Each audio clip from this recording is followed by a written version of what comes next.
In an age of manufactured noise, silence is a weapon and information is the battlefield.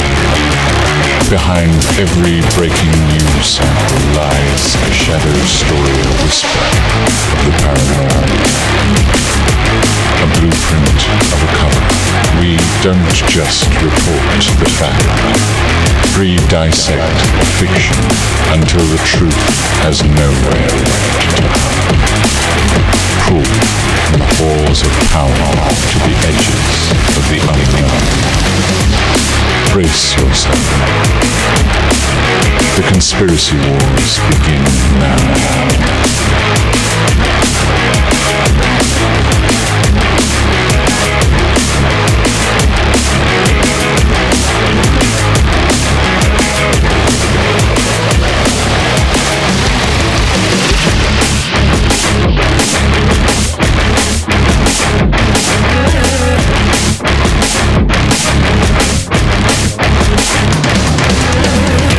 The Epstein drop.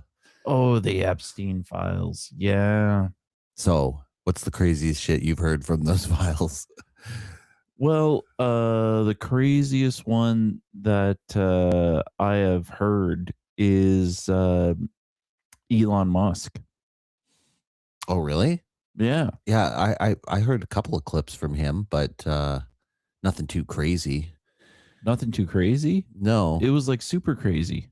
it was definitely like not a good look for him, but I mean, there wasn't any like wild accusations made or anything, just some like, oh, what, when's the best time to party? I want to have a wild time. Yeah. I want to have a wild time on one of your wild parties. Right? Yeah. But I mean, he also brought his wife as far as the manifests were showing and whatever. Like, oh, it showed that he did come down for these parties and whatever, but like his wife was with him. That Elon's wife was with. I think with him? so. I think that's what people were pointing out. I did see it was pointed out that when he went on to ask about these wild parties, that was on Christmas morning. Oh, yeah. I did hear that. Yeah. December 25th, like in the AM. In the AM. Literally wake up and the kids are like, hey, can we go open presents? Can we open presents? He's like, hold on, I got to send a message. Yeah. Dude. That reminds me. When can we get Epstein. fucking shit faced? Yeah. My kid's bouncing around in here. Oh, yeah, that reminds me. Hey, buddy. But yeah, I thought it was just funny just because after how much he was like, Trump's in the Epstein files. That's why he doesn't want them released. Like, dude, you were like one of the worst. Yeah. Well, I mean, Trump, I guess, is like in there like literally thousands of times. But not mentioned once yet in the news. We're just all kind of speculating. Like, show me the part. Some people have, like, I think like Breaking Points, they did a whole breakdown of a bunch of stuff that was connected. But I think that's the thing. He's mentioned, I think they said 5,000 times. Oh, yeah. In the papers. Like if you code search Trump, then it shows up about 5,000 times. But in what people can tell, it seems like all this stuff is mostly like them shitting on each other, I guess. Like, like kind of after they've had a fallout. Oh. Yeah. Because, there was that time when he said that Trump said like, oh, yeah, he stole a couple of girls from Mar-a-Lago. He was poaching girls from Mar-a-Lago. And, so I had a falling out with him and I told him to get lost. And, we stopped talking after that. And it seems like the emails kind of reflect that. Like after a certain point here in their conversations, it's just kind of shit talking each other, just like, oh, is that the kind of person you are? Oh, yeah, well, you did this and that and blah, blah, blah. Yeah. Really? That's what I heard. Like, Breaking Points is, they love to fucking get Trump whenever they can, point out any of his fucking stuff, but they also don't like usually lead you down a overhyped path. You know what I mean? Yeah. So they kind of do the diligence. They're like, okay, well, like he's mentioned a bunch, which isn't good, but at the same time, there's nothing too damning in there. It seems more damning for Musk. Yeah, That's it does. Like the way you hear him talking, he's really buddy buddy with him, whereas the Trump ones are like kind of like inflammatory, you know? Oh, they weren't buddy. Like I think it was even mentioned somewhere else that uh, Epstein had someone else answer the emails for him. Was just like, oh, geez, this guy again. Well, maybe, but that's a nice way to cover your tracks. If you're like, oh yeah, that was an Epstein, you know, there's no way to prove that. Yeah, yeah, yeah. It was shown that Epstein did email Elon back and said, "Hey, I'm here at this time, Hmm. and there's going to be a lot of interesting people there from around the world." And, like it was an obvious like nudge, Yeah, nudge, yeah, and then he just answered back like, can't make it or something. Yeah.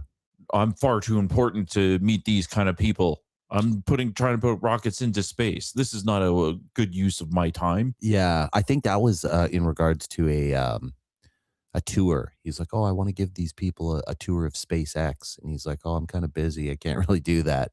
Oh, that's what it was. I thought Maybe it that was a different one yeah. because there was an actual in the news clip of him saying like, "Oh, he wanted to come visit SpaceX, and I told him no." And then now there's this email where he's like, "Hey, would love to come see SpaceX with this group of people," and he's like, "Okay, well, I'm kind of busy. I can't be there, but I can set it up for you. Just let me know when you want to come." You Mm, know, so. yeah. Sounds like he was Okay. lying. But, then there's the weird ones like the Bill Gates ones, right? So how is he not arrested? Well, because Epstein took the email, basically copy and pasted. So it's like the original email, he copied it and then pasted it into an email and emailed himself. So it's like from Epstein to Epstein, and it's a copy of the email from him and Bill.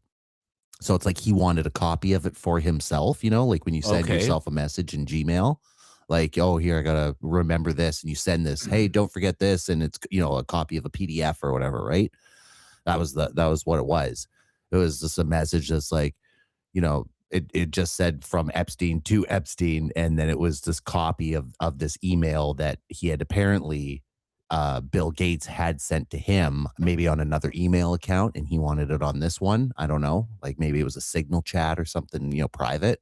Mm, So it wasn't, so there wasn't an email trail because I'm sure Bill's kind of savvy about that shit, right? I mean, he's a super computer nerd. Think yeah, he would be yeah, like, oh, we can't talk about this shit on computers. That shit, like people can find anything. You need to do it this way if you're gonna. yeah. So he obviously wanted to keep a copy of it. And then so he emailed it to himself. So everyone's just saying like, oh, well, that's just delusions from him, just so as to show you how much he really wished that he could, meet up with me. That's what Bill Gates said. I Wow. heard a clip of him and he's just like, oh, you can just see how delusional he is. He tried to meet with me, and I said no after I learned what a bad person he was. And So what were some of the Gates emails? so the Gates emails was he said that it was Epstein was like braiding him because like they were having some sort of falling out, and he was like, oh, like, I don't know if we can talk anymore or something like that. Gates said that, and he's like, delete all my emails, this and that. And then I think that's probably why Epstein was sending it to himself, because he's like, delete all my correspondence. And he's like, especially the one, or no, I forget how it was worded, but Epstein said, oh, do you mean the one where you sent me a picture of your penis? And also, like, why would you say this to me after you asked me about getting STD medication for you, after you caught something from those Russian girls. Basically, that's what it said, something about Russian girls. And then Mm, he said, I and did then hear that. yeah, and then he was like, and then you asked me what kind of antibiotics you could give to your wife secretly without her knowing. Holy shit. Yeah. Well, they're So divorced anyways. they're divorced now, but like basically, it sounded like I can't remember if it was him relaying like, oh, this is what you said to me or whatever, or if it was an actual copy of Bill saying like, oh, like, I need to give her some medication because of those STDs I caught from those Russian girls. Like, is there anything I can slip my wife where she won't know? Yeah. Because he basically wants to put something in her coffee so that she won't have to clap anymore or whatever, you know? Yeah. Medicine by blow dart. Yeah, exactly. Yeah. It's a mosquito. It's basically the same thing. Oh, I guess he's Just got the released some money of to his secret engineer it. mosquitoes. Well, he already does that, right? You know, he was like doing those mosquitoes, right? Yeah.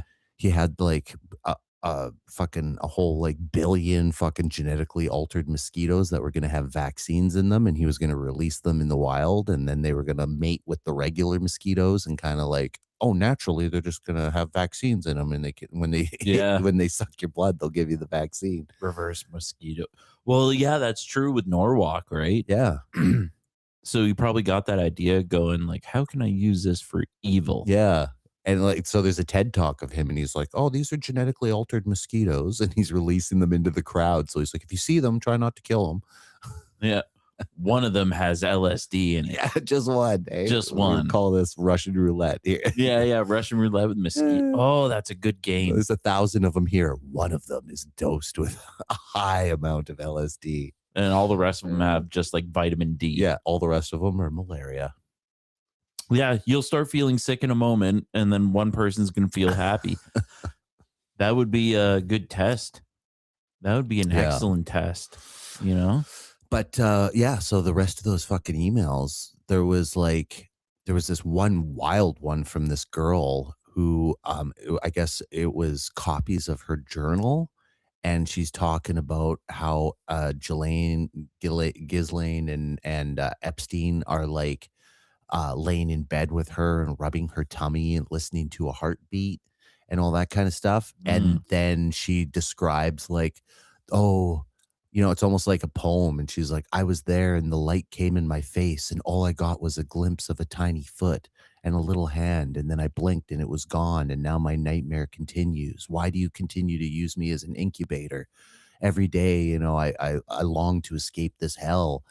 You know, and so that over the course of these different entries in this thing, this girl's describing like trying to escape, running away, getting captured, being beaten, and then apparently like I don't know if it was this girl or a separate girl, but she's talking about being on a yacht with Epstein and Bill Clinton and George Bush Sr.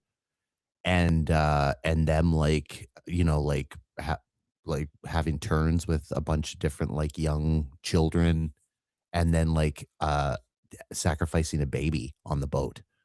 Oh, Yeah, he's like, oh, it's just like I couldn't believe I watched them pull out the entrails and start to eat them like right in front of me, you know. And she's like, I couldn't even hold, you know, like the sickness is taking over me, and you know, it was wild. okay.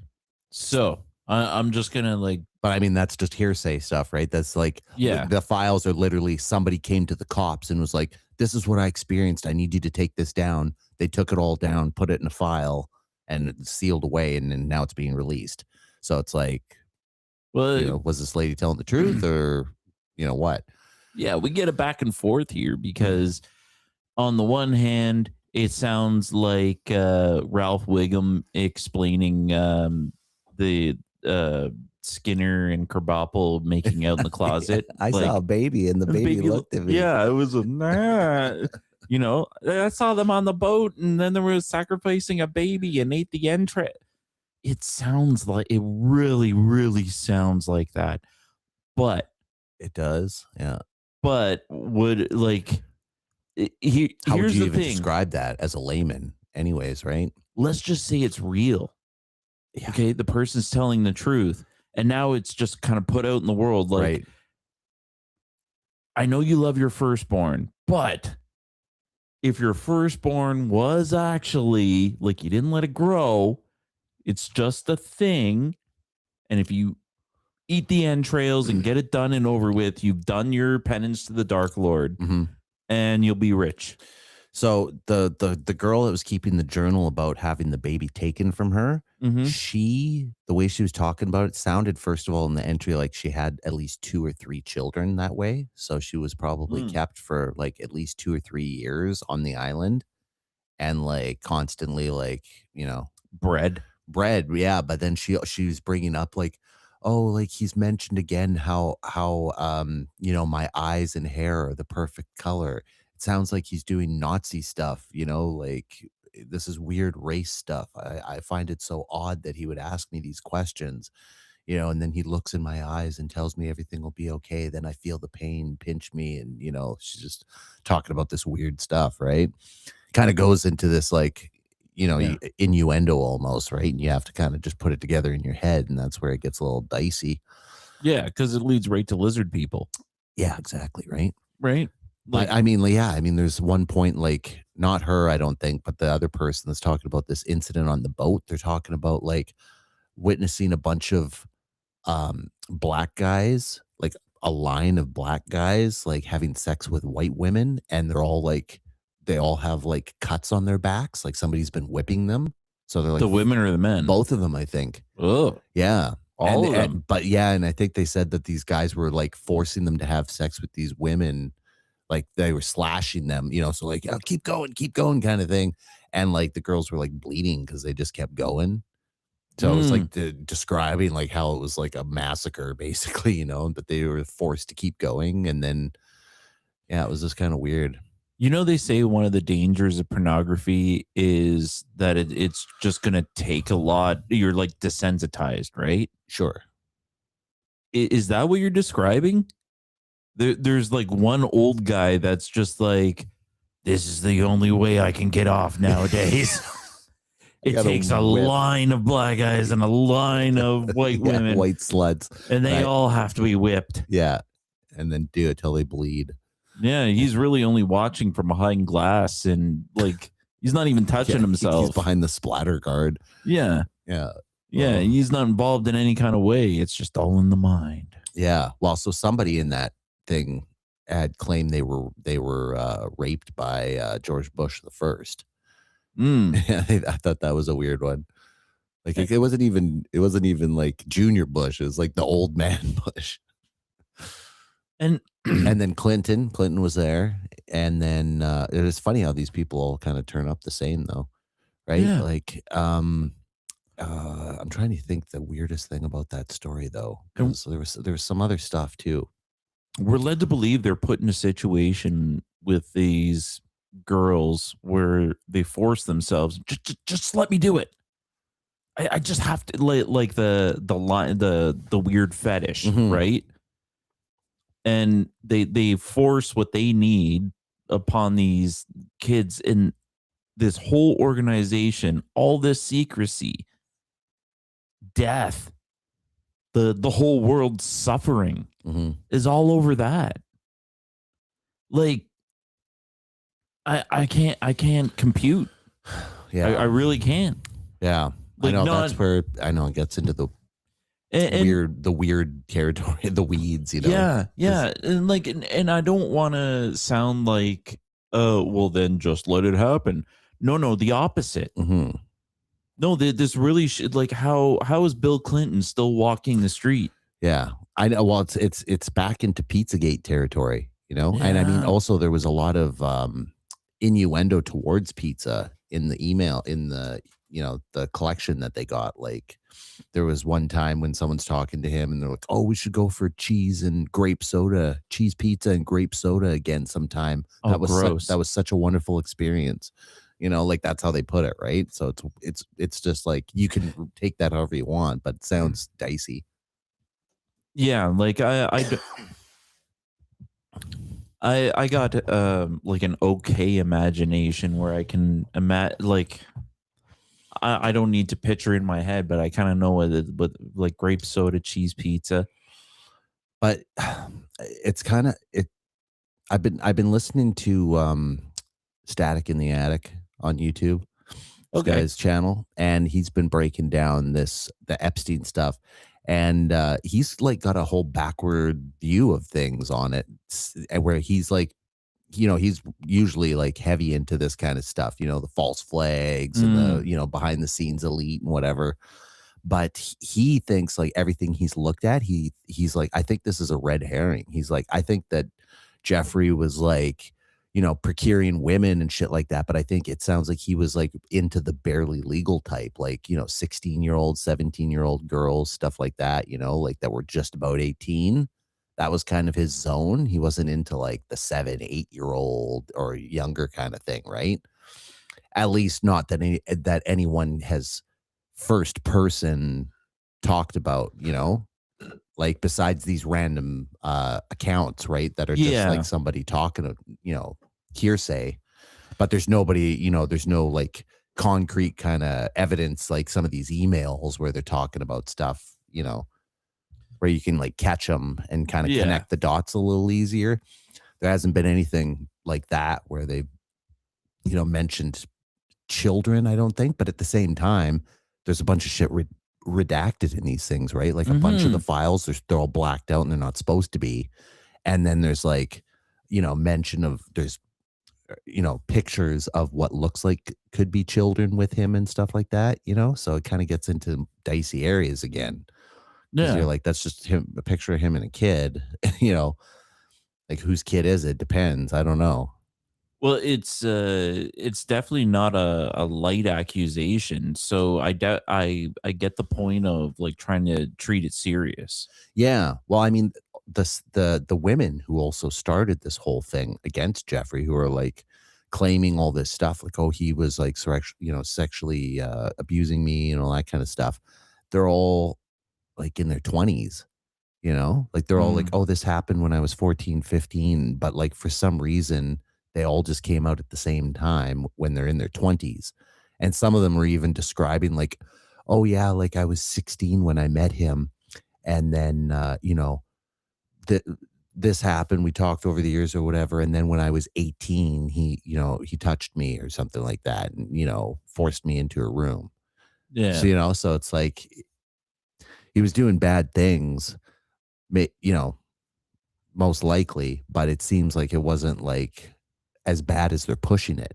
And so anyway, Static's idea here is that basically, I mean, you think about Pizzagate, right? That got into the dark fucking territory, right? Like the basements where they're like, supposedly doing these child sacrifices. Like they've got these like kill rooms and stuff. Like there was all these like images that came out of just like, we were watching Pedogate, right? Like you'd see like a tiled room, a white tiled room, and it's just splattered with red. And someone would put that on their Instagram, like just had a great Friday night, like that's not incriminating at all, but it's definitely suggestive, right? Especially if, you've got a whole bunch of other, dicey pics on your site. So he thinks that basically because Pizzagate was becoming such a big thing, like people were chasing down Hillary and Bill and some of these other like the Podestas and whatever, which also those other people, they're not in any of these fucking Epstein files. Like he wasn't hanging out with any of these people who were connected to Pizzagate, basically. Besides Bill Clinton comes up in it. But other than that, the crossover with these, these dastardly people who were involved in the Pizzagate scandal don't seem to be crossing over into this Epstein territory where you think they would, right? There'd be some sort of trail if he's apparently procuring or breeding babies for sacrifices or whatever, right? Yeah. So it doesn't quite fit the mold. And Static thinks that they basically just took him as the fall guy. They're like, hey, like if we just find a dastardly man and we can pin everything on him, kill him off, and then it's like, hey, all that Pizzagate stuff, anything that you do find that's real, tie it back to this guy, and now everything's become Epstein. Everything's all about like he's the ultimate fucking procurer of the the underworld things that you want. Well, the red herring part of it could be very true. Like they're releasing more files that can't be on accident. What are they doing in Gaza today? That's only half of them. Yeah, they released 3.5 million. They still have another 3 million left that were like not even released yet. And let alone these ones that had a bunch of redactions that weren't supposed to be in there, right? Yeah. And they let out a thing like, oh, here we've got blank who was supposedly involved in blank with this girl, 16-year-old, Sue Henry, so they'll release the name of the girl and whatever, who's the victim. Doxer. Yeah, right. But the fucking senator who apparently did the deed is blacked out, Yeah. So a bunch of bullshit like that. Yeah. I would like to see, like, I was thinking in my head, like, what's a good way to like force this to happen? And if we had the whole world decide and stick to, that's the important part. We stick to a day that we all stop working. Right. Nobody's going to work on this, like Right. Labor Day. Labor Day or just something that'll hit rich people in the pocketbooks. Black Friday. Yeah. Something like this Christmas, we're not buying anything. Yeah. We're not buying anything until we get the Epstein files. Yeah. Yeah. Just a boycott. Yeah. Boycott the world. Boycott the world. Yeah. That's kind of fun. We'll starve. We'll do whatever. We'll show you. We'll stop everything. We're not playing. Yeah. We're not doing it. We'll die in the street because this is not the world we want to live in. Yeah. True. Like very true, so what I watched today, which was kind of interesting, was Piers Morgan interviewing Andrew Tate. Oh, interesting. Yeah. Yeah. He's been having some interesting guests on his show. Yeah. Piers Morgan. And I've never been a fan of that guy. No, I'm not a fan either. No. Like just him himself. No, I don't like him. But he sounds like, I don't know, like lately, from what I've been hearing from him, he sounds like he's kind of had some like, fairly good views on things, Nah, I don't like him. I just don't like he's like a pompous fucking Brit. There's something about those fucking Brits. Yeah, I don't know. There's something about him. They always just sound like they're trying to give you a talking to. Yeah, even if I'd like to just tell you about my day, it sounds like it's better than your day because I'm saying it this way. If I were to put my finger on it, you know what I don't like about him is that he's just a straight up bully. That I hear it in his voice. The way he does it, he'll condemn people and then act the same way. Yeah. But see, I heard him have this. He had like 4 people on for a debate the other day, and it was like that Rabbi Shmuley. Yep. And then there was Dave Smith, and then 2 other people. Like 2 kind of pro-Israel and 2 kind of anti-Israel people, right? And it just turned into like a fucking 4 people talking. Yeah, and he's like, "Could you shut up? Would you shut up, please?" He just kept saying, no one can understand if you're all talking. Shut up, please. Yep. It's pretty funny, but good on him for having those people talk about it. Yeah. Anyway, so his whole thing in the Andrew Tate was just angling to make him say what he wanted him to say. Yeah. And that's what I didn't like really about Piers Morgan himself. Do you like abusing women? Yeah. I don't abuse women. What are you talking about? Well, you must have. You've been arrested for that. He let him talk a lot, and then just jumped on to that he went out to a nightclub with Nick Fuentes and some other guy. And the song by Kanye West, Heil Hitler, was playing, and they seemed to be enjoying it, or at least laughing at the time. And he was just so focused on that, and he kept on drilling down, and then right to the point of, I'm not supposed to tell you how to interview, but a good answer would be, I don't like Hitler, and I condemn what Hitler did. And just say it. Yeah. Hitler's bad. Say it. Like, now you're going to get a backlash. We all know Hitler's bad. You don't need to say it again. Yeah. That was terrible. We don't need to be reminded over and over again. Yeah.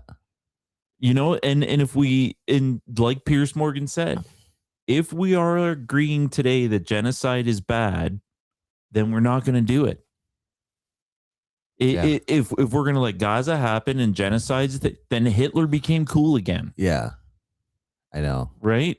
Yeah, it's kind of hard to like see one and miss the other, right? That's why everyone's so pissed with Israel. I feel like because they're Yeah. like, you guys went through the Holocaust, and now you know whatever happened, and never again. You're just doing it to somebody else, right? Lean into it, or just don't lie. It's like a Stockholm syndrome, you know, Yeah. right? Like they were the abused, and now they've become the abusers, and it's like a power trip thing, you know? Yeah. And Andrew Tate had a good point of, um I have been condemned, I've been through hell. He was wah wah wah about his problems. Did he cry? No, No, no, of course not. of course not. And he said no conviction, which, okay, if it's true, I don't know, myself. I haven't seen any of the news to verify yes or no either way, Right. but let's just say true. Yes, no convictions. Okay, people said these things. I think this about you, Andrew Tate. You do this. Okay, well, let's look into it. No conviction. Okay, everything's reversed. But he still went through like having his business taken away. But yet you have, What was his business? maybe it was one of those helping men be better men. Give me 5,000 and I'll talk to you for a month. Right, right. Yeah, tell you how you don't measure up. Whatever it was his own business, right? He's doing his own thing. So how could he go through so much trouble, but all these other people get away? Yeah. Doesn't make sense. How could he, for him, he supposedly was trafficking people, women, Yeah. and he was a pimp, but yet there's like Bill Clinton with the, in this mix, all these people in this mix, and nothing, no investigation. Well, no, he like Tate got arrested, right? I mean, he was in jail. They went through a process, A with him. huge process. That's what A I huge mean. process. Like so much that they were in jail while they're being like prosecuted for it, right? So it's like you're in jail, then you get out to go to court, and then they put your case up and go through it, and then be like, okay. So his very okay. good point is, if it's okay for him, it should happen over here too. But that was in fucking where was it? Like Yugoslavia or something. Still, like- no, it was in U.S. as well, Miami. That Tate got arrested? The He might U.S. have- was involved. It wasn't just over in Romania. Oh, Romania, that's what it is. Yeah. Yeah, no, that's why they left America, because they were getting harassed about, whatever, this and that. So they went to Yeah. Romania, where like the laws are a little looser for them, I think. It was a home country to them too. okay. Yeah. Yeah, that made sense. And then so they go there, and then now they're getting busted there for this, whole thing. And then it turns out apparently to be, overblown, because they didn't get prosecuted. And they said the whole time, every time anyone interviewed him, he's like, this whole thing's bullshit, Yeah. It's like, I don't need to fucking, push myself on women. They throw themselves at me. Yeah. So I can not agree with his sentiments there and like his talking, but I do agree with, if whatever happened to him happened, Mhm. it should happen to the people involved with these files, even just by name. Put them in a process. Yeah, put them in. People should be looking into them more. At least that's the thing, right? But yeah, that's what it comes down to. Is like, even with all these files and whatever, you still don't have anything. They were smart enough to not be like, okay, like, we did that rape on Wednesday. Like, Yeah. good, high five, you were great, or whatever. So it's hard to implicate anyone besides, like we said, that's why they use those codes, right? Where they're like, oh, like, we're gonna have a pizza party this weekend. Make sure you bring extra sauce. Cheese pizza, grape soda. Like, so I mean, there was apparently some other stuff like involved in cloning in the emails, and then also which I was wondering about, this girl who was saying like that they kept breeding her. I was like, I wonder, like, because like, how do you make a clone? Who's the Right? father? Like, That's when- what I was wondering. Yeah, well, she said it was him for sure. Well, Because she like obviously. in the journal or whatever, she's like, oh, he's obsessed with breeding himself. That's what she said, right? But so the way she said that, it made me think, oh, like I remembered that other guy who was calling everyone in Jeffrey Epstein's black book, right? When that whole thing came out. And he said that he had talked to this woman who, had claimed to have been on the island tons, and said that he was obsessed with cloning himself. And she's like, he used to talk about it all the time. Like that was his big dream, was to clone himself. So like, how do you clone yourself? I mean, when you think about it now, you just think of a movie, kind of like, fucking Arnold Schwarzenegger or something. Or like you're in a test tube, right? And growing a fucking body in a test tube, right? But really all a clone is, which I think we kind of learned from like that clone meat situation, is basically they just take the DNA and then put that into an egg, and then it'll basically just be the exact duplicate of whatever the source material was. So if he wants to clone himself, he can't just like pop out a man-sized clone, right? Like that's what people, I think, skip over when they're like, oh, these people are being cloned. That could be the case, but as far as we know, there's no technology for advanced aging babies, because that's what you would need to do. You'd have to put a person into a womb, they would come out as a baby, and you'd have yourself a baby Epstein. Okay, right? So I got a theory of how he did it. He got himself genetically modified with fallopian tubes. So he's just asexual. Yeah, so when he ejaculates, it's eggs and sperm at the same time. Right. He's just whacking off and create. Oh, I'm pregnant again. Well, no, it can't happen. You don't want a sink baby, just like a laundry baby. Yeah. Yeah, wherever you toss it. But like maybe that's what the girls are for. He's got to toss it in them. And then he would have a perfect clone of himself. That's what I'm thinking. Because it was his eggs and his sperm. I know Komodo dragons are clones. They don't breed, they just clone themselves. Really? Yeah. The females don't need a male. Okay. They just lay eggs. Oh, yes. Okay. I think I heard something about that. But that only happens when they're in a stressed environment, like where there's no males available, I'm pretty sure. Like their body knows, and then they can make that adjustment so that the species can continue on. If not the only one of the only things on the planet that can clone themselves. Yeah. But I think they can only, I can't remember, they can only clone a male or a female or something like that. That's female, I think. Maybe. But I mean, that wouldn't help them if you can only make females.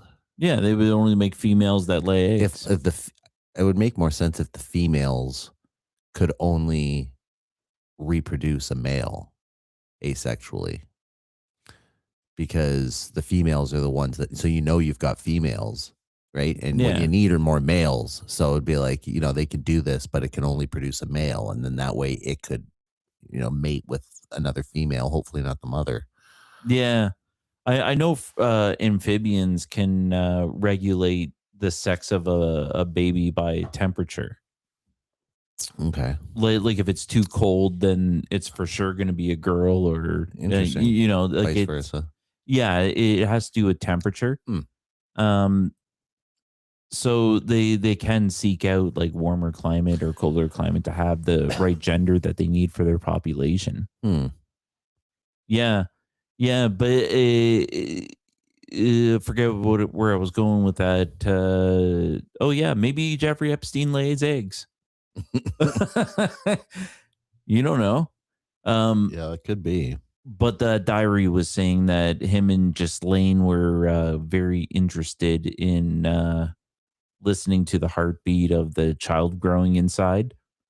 So it was their science experiment together. Right. She's well into the science crowd, but I think only in marine biology. If I'm not mistaken. That's the kind of science that she's like super into, is saving the oceans, which according to Garbage Island, she's doing a poor ass job. Who? Ghislaine. Yeah. Okay. Yeah. She had a company. She did a TED talk about it. Correct. Yeah. I saw that. And like even her addressing like the, maybe not the World Economic Forum, but somewhere like that, Davos or something, where she was like up there like, hello, members of parliament. I hope that you can, listen to my project and we can save the oceans together, Mm-hmm. you know? Mm-hmm. And yeah, so, who knows? At every big event or prominent part of history, she's been there. Oh yeah. So then there was another super interesting tidbit was he in one of his emails to like Peter Thiel or The reptile. yeah, or one of the other guys who does Palantir.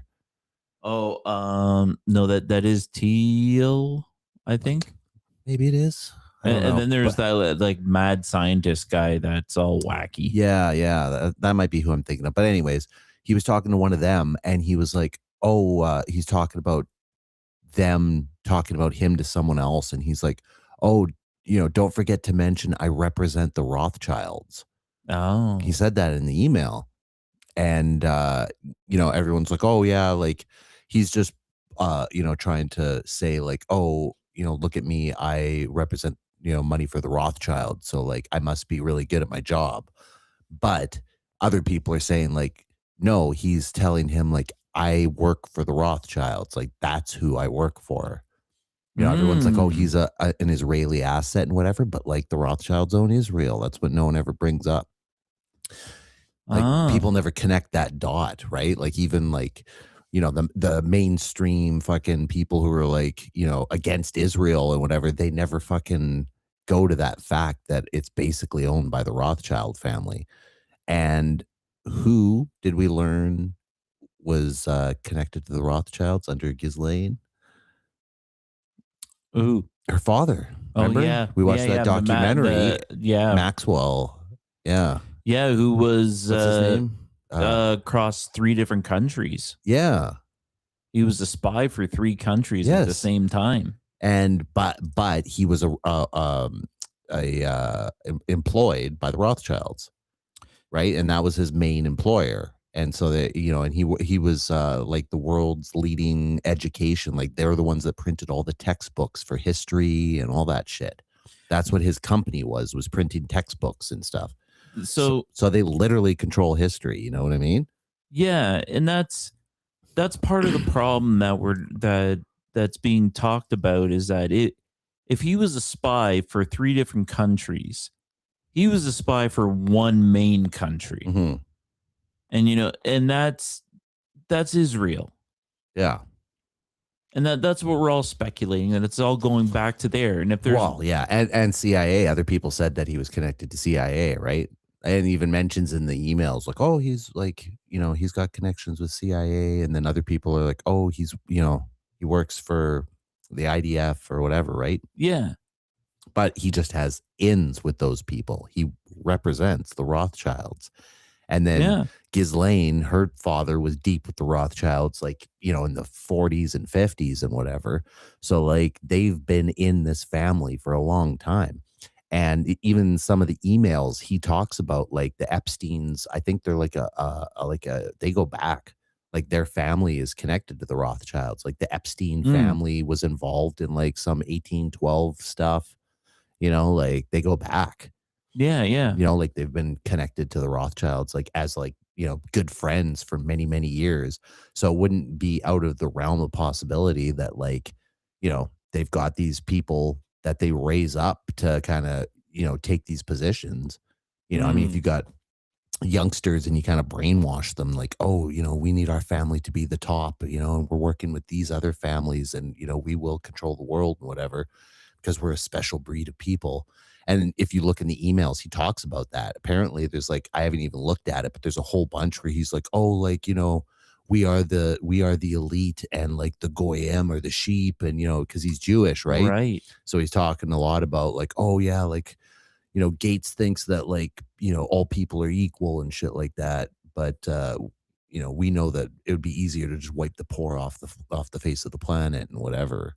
The poor or the poor. the goyim. Well, I think he thinks of them as the same thing. Right? Yeah. Like that's where we're and if there's one thing that that Hitler did super wrong was that what he did was create the conditions where they have a fantastic shield. Mhm. I'm a spy for England. No, I'm a spy for USA. Or it seems like you just set a giant supply line Mm-hmm. right to Israel Mm-hmm. because that's who you're the original spy for, Yeah. the first one. And then you look back at the, like, what do you call it? The fucking Balfour Declaration that Yeah. gave Israel to, the Rothschild family in 1914 or whenever that fucking thing was written. Like, that family is tied to everything all the way back, and no one ever fucking makes the dots. Like, oh, geez, maybe there's something deep there, and there's some secret shit going on. That's what bugs me the most about these fucking political dummies. Yeah. Like I like Breaking Points, like listening to them because they're like, they sound like such naive children trying to figure it out. They're like, I just can't understand why they're doing this. Like, it makes no sense. Don't they know that their voter base is going to hate them when they do this and blah blah blah? Like, I just don't understand their motivation. Like, it's so fucking obvious. Like, if you look at it from that angle of like, oh geez, there must be a bunch of this deep state shit going on behind the scenes, not just generals and stuff like that. That's what they always think. Oh yeah, it's these generals and other high level politicians. They have no regard that it could be these rich fucking people doing this stuff, right? They're like, oh, those people are just trying to curry favor and get politicians to do their work by paying them off and whatever. Like, no, they're like in clubs with them. They do fucking secret shit together. Like, you can't get over the fact that when people are like hanging out on the weekends and like spanking each other's asses in robes, that creates a certain bond. Yeah.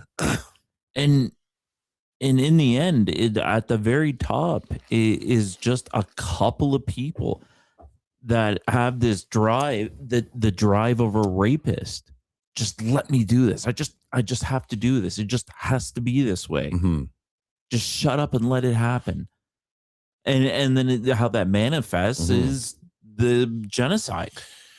Yeah, that sucks. I'm a goyim. I don't want to be on the out just because of how I was born. Fuck that and fuck you. Yeah, well, according to their books, that's all you were brought into this world for, was to serve. But that's not all of them. It's one guy. It's one guy that wants it like that, and then the ripple effect.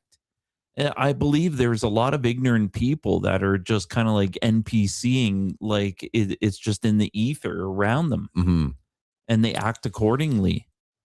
Like the attitude we talk about of the whole victimization. Like, I hear some people that want to say that they're proud of being gay, right? And that makes sense. You were prosecuted for many years. Like, gay bashing was a thing. Yeah. Like that. It was really hard going for a long time.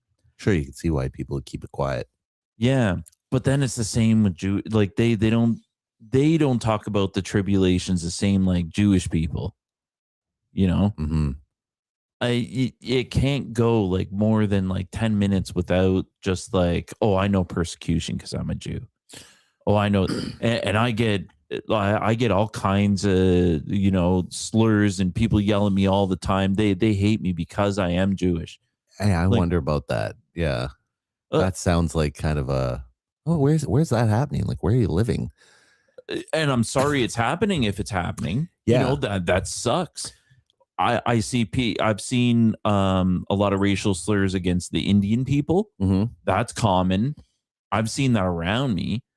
And just like a handful of stuff, but the Jewish one's way at the bottom. Yeah. And it makes me wonder if you have the attitude that the Goyams and you're so much better and they're only here for this and you're just, but that's how I'm taught. That's how I act. Yeah, you're going to get told you're a fucking asshole.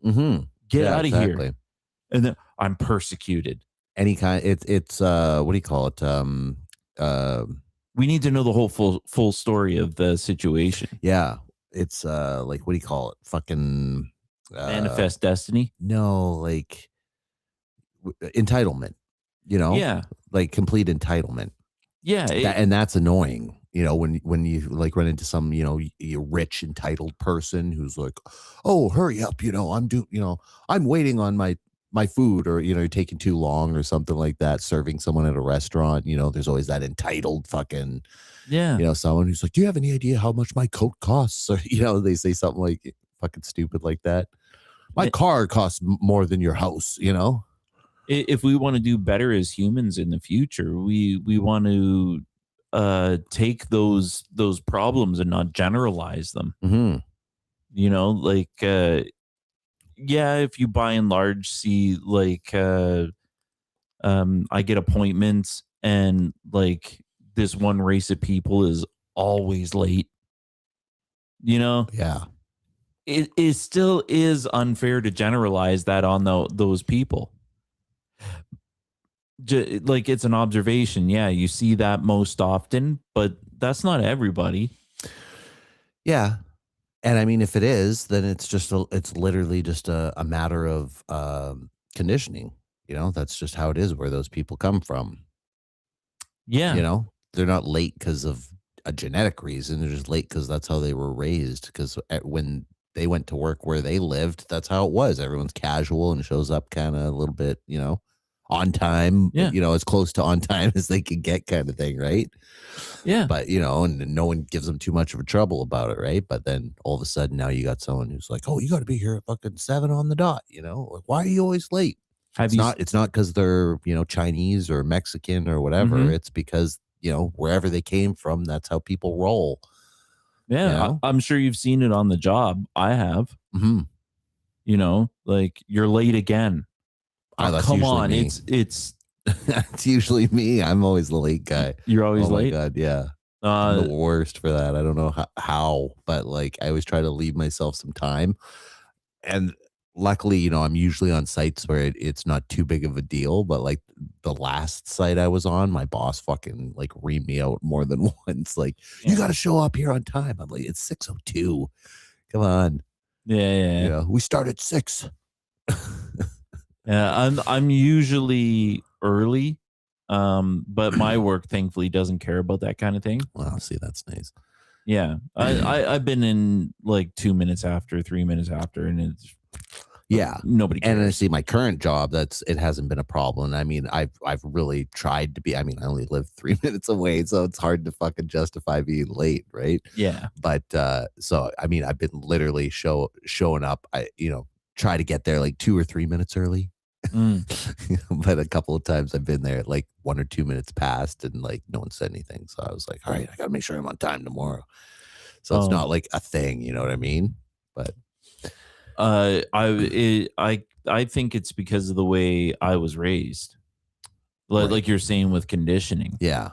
And yeah, my mom was always late for everything, even though she was always trying, like, we gotta hurry, we gotta get out the door. She was always late everywhere we were going. So I'm sure that's probably where, Yeah. Meanwhile, my grandfather fixed his watch, so it'd be 10 minutes early. Yeah. Yeah. I know. I do that at my house too, because I'm like, that's the only way I get it. Oh shit, I only got 10 minutes, and then I'm like, oh yeah. If you're not 10 minutes early, you're late. Yeah. Yep. That's the way it was. Yeah. And like I'm sure you can imagine like strict German people. Right. They're Austrian, but like yeah. Same kind of thing. Just you watch it, Yeah. Always be on time. Everything is exact. Yes, sir. Yes, sir. Yep. Yeah. So that helped me in a positive way. Like and nothing was bad or really all that scary. I think it out of just like a respect. It was Yeah. And now that I'm old, I fucking love following the rules. Maybe I'm genetically predisposed for that. Yeah. Like some people are genetically predisposed to be late and then to be, and this is what we're talking about with the Jewish people. Not necessarily genetically, but like, yeah. Maybe that is a thing. Like bred into you. Yeah. That's what I always come down to. I'm like, because when I don't know if I believe how much of that I believe in genetically, because I always bring it back to like being raised in a single, like a padded room where they're gonna watch you and whatever. Like, doesn't matter if Elon Musk fucked, Einstein's mother, like the kid that comes out, if you raise it in a padded room and just give it like the basics, It's not going to be able to fucking spell its name, you know? It doesn't matter how smart it is. The reason smart people have smart babies is because like they're around smart people, so they pick up, you know, babies absorb whatever they're around. So if they hear you talking and saying a lot of big words and whatever, and you're showing them books and oh, well, that's a dinosaur. This is called the fucking oblong gun, blah, blah, blah, you know, and whatever you explain everything, they pick that shit up. Then, you know, and then they see your, you know, good habits. So you're reading books all the time. So they want to sit around and read and whatever. And then it, you know, rubs off on them. And that's how they pick it up. So what's this Maxwell guy? How was he raised? Yeah, exactly. He's from World War II, isn't he? Yeah. Yeah. He was around that Balfour Declaration and mapping out the whole thing. Yeah, I don't know. Balfour Declaration was World War One. Oh, it was World War One. Yeah. Oh, okay. Yep. Yeah, Look how wrong I am. That's how fucking far back that shit goes. 30 years before the Nazis and stuff. And they were already like, oh, we as Britain promise we'll give you Palestine. Yeah. See, what I'm thinking of was the Nazis partnering with the Jews. Yes, that's what happened in World War II. That's the Zionists. That's the people, right, who are like, oh, we want an Israeli homeland, right? We were promised it by the British and fucking Hitler. So when he was coming into power, the Germans of the world put a boycott against Germany. Not the Germans, the Jews of the world put a boycott against Germany. So they were putting out ads in newspapers like, everyone boycott Germany, you know, and there's a worldwide boycott against them. And so they started losing lots and lots of money. And so they were like, we need to end this. So they struck a deal with the Zionist organizations. And they said, you know what, we'll back you, Hitler, but you need to help us establish Palestine, you know, like as a Jewish state. So he said, I'll tell you what, we don't want these Jews here. We'll send them to Palestine. So he took all these fucking Jews, like a shipload of them, 60,000 or something, I think possibly, and was trying to ship them out of Germany straight to Palestine. He's like, you guys can take them. And nobody wanted to take them out. Yeah. You know, like as they were going out, no one would take them. They couldn't get to Palestine. They, you know, they were on boats and like fucking America wouldn't take them. Like everyone turned them away, you know, and then I think they literally had to come back. And then Germany took them in and probably put them in a camp or something like that. Right. But they were trying, like they had a deal worked out with the Zionists, so much so that they struck that coin or that medallion that was like one side was the fucking swastika, the other side was the Star of David. If you can imagine having that as a collector's item. I wonder if I could track that Maxwell's steps. Was he involved in that in any kind of way? I don't know. I don't know. I know he was prominent in the 50s and stuff. So I think he was at the end of like World War II. He would have been like just coming out of it, probably just like a youngster Jewish spy. 45. So I mean, he was like 50, 60, 70, 80. So yeah, he might have been like 20 or 30 around World War II. Making friends with some German people as a spy, and then they say, you know what, maybe you want to go to England. Because he was killed, right? On a boat. Was he? Was it on a boat? It was on a boat. Oh, okay. Did it explode?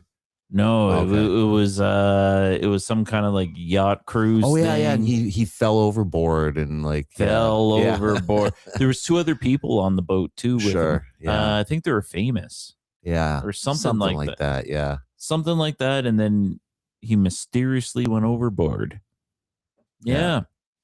So it sounds like he was part of something that you can never leave. Yeah. Yeah, I don't know. But I mean, they say he was a spy, right? That was the whole thing. But I mean, was he? And if he was a spy, he was a double spy because we know he was working with the Rothschilds. And that's ultimately what it always comes back to. Like Hillary, remember when we were going through those emails or whatever? And we I don't know if I showed it to you. I was just telling you about it. But that email she had like to fucking Rothschild. And it was in her server. And she's like, you know, dear Mr. Rothschild, sorry I couldn't get this thing. I'm talking to Tony, you know, who you assume is Tony Blair, But she's like, oh, I'm talking to Tony. He's hopefully going to get this thing going, and then we can secure that Middle East deal or whatever, right? Yeah. And then she's like, please tell me what penance I owe you. I'm so sorry. And then also Hillary's emails had another thing where she's like, oh, any luck finding the tomb of Gilgamesh? Question mark. Like, like, what are you looking for that for? Right. That's been something that's just been on the tip of everything. Like, they found the tomb of Gilgamesh and it means something. Well, yeah, it always comes back to that fucking rumor that's why they invaded Iraq. Yeah. Right? That they knew some shit was going in there. They invaded, and then right away they fucking looted the antiquities. Like, they went to the museum, started taking shit out of there, like going to famous sites around there and fucking opening up cavern walls and taking shit out by helicopter. Like, killed a giant. Yeah, that was in Kandahar. Yeah, that story came out of there too. And that picture they had, remember that was before AI. So it was like everyone was like, oh, that's Photoshop. But like, it's quite an interesting photo. Yeah, he was like, was it blue skin? I know red hair for sure. Yeah, it was red. And that's another interesting fact, because you're like, okay, somebody could fake a giant, but then it's interesting that they went through all the trouble to like find that detail of red hair, when like all these old tales of giants had red hair, and like, mummies that they find always have red hair. Yeah. I was actually looking that up because my beard hair is red, and my hair is pretty much gray now, and that's a trait within all family members of my dad's side. Gray red. Yeah. Like my one aunt was saying, when I met your uncle, big red beard and gray hair, it was so weird, like a Canadian flag. And that I was GPTing one night, and that was saying like that actually the people think it's Ireland that has the most redheads, but it is actually Scotland, and the area my family's from, that is a genetic trait that is very common for just that pocket of the world. So and it listed what the genetic code was, GM3 blah blah blah blah blah, whatever it was. And I've always wondered that is the red hair coming from giants? Yeah. From way back in the day when they were like crossbreeding with the women. So the weird thing with my genetics is that my mother was a redhead. My cousin from my mom's side is a redhead. So that is also that gene is on that side of the family too. Oh. Yeah. But yet my head hair didn't turn out like that, but my beard hair did. Interesting. Yeah. Until it changed. Like it comes out red first and then it settles. Yeah, it's a special like genotype or something. There's something with mutation. With red hair and blue eyes. Yep. Is another feature. So those two features separately are like, they trace back to like, I'm pretty sure they can be traced back to like one ancestor, So they say like all people that have blue eyes come from one common ancestor, and same thing I think with people with red hair, because like that used to be the royalty and shit, right? Like I was saying, like all the pharaohs had red hair, whereas like the people didn't. And then the Nephilim, angels. There's a couple of angels, and then all these famous people like Muhammad was red haired. Yeah, and he's a Muslim, right? So that's kind of odd. Not really, actually. When I worked at the bakery and they had a lot of Iraq and Kurdish people working there, I met a lot of red hair people, but they probably weren't naturally red. Yeah. Are you sure? Oh yeah, because I know it's big for people from that culture to dye their hair. No, because they like to emulate, Muhammad and stuff, right? It was a natural orange color, right? Yeah, and it did look like a little bit odd. And did you ask them? Other people said, those like I noticed the people with red hair had a little more attitude than not, right? And the people with not said like, oh, they're from down in the desert. right? Like, oh, and like we're mountain people. Yeah, that could Oh. be. That could be. I mean, when I look up pictures of people from that area and they've got red hair and whatever, it Yeah. seems like it's usually like dyed. That's why people like you go to that area and you see anyone that has like orange red hair, Mm. people are always like, yeah, that's dyed hair. It's like a special like thing that they do to emulate looking like Muhammad because it's such an important thing to them. I agree with it. That's pretty cool. Yeah. Yeah. But anyway, so like, Genghis Khan, red I hair, heard that too. right? I heard that too. Yeah. Like you Yeah. see pictures of him in a Chinese textbook and it looks like fucking you're looking at like a Norse god or something, as opposed to like this Asian little guy who looks like a Buddha or something, But it's genetically possible. Yeah. They have accounts of it, like even today. That Yeah, they're- visual accounts. That's all these historical accounts talk about him having red hair, whereas I mean they never found his tomb or anything. So Well, that's correct. They And I don't don't have think they ever verification that he himself did factually, but they do have Mongolian or at least Asians from the steppe mhm. that are born with red hair. It's common.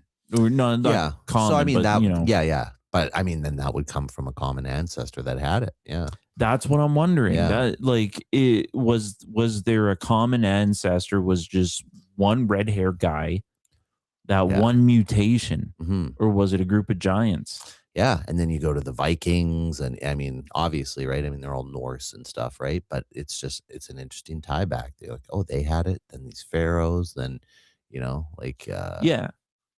all these like different various famous people, like Muhammad. We call it a Genghis Khan. mutation, but like, was it really a mutation or was it a separate race that Mm. just like pops up and presents because it's part of our DNA?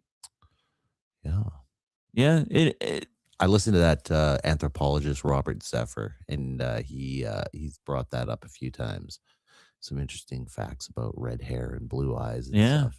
stuff. or common ancestors. Yeah. How that happens, and that is something we can't know because of just it's all gone. hmm But it's interesting. Why do we have different races? That bothers the fuck out of me. Yeah. Or like we're supposed to be evolved from monkeys. Are we all different monkeys?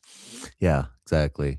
That's what I always think too. Yeah. And is it Evolution just pisses me off because I'm like, I could make, when I was a kid, I used to think, oh, okay, I could see because micro evolution is a thing, like that you can actually witness where like say you got a crab who fucking keeps getting crushed in a certain way, then all of a sudden he develops a stronger shell in a certain spot, or there's Mhm. things like that happen, or they develop a stronger a larger hand to deal with some predator or something like that.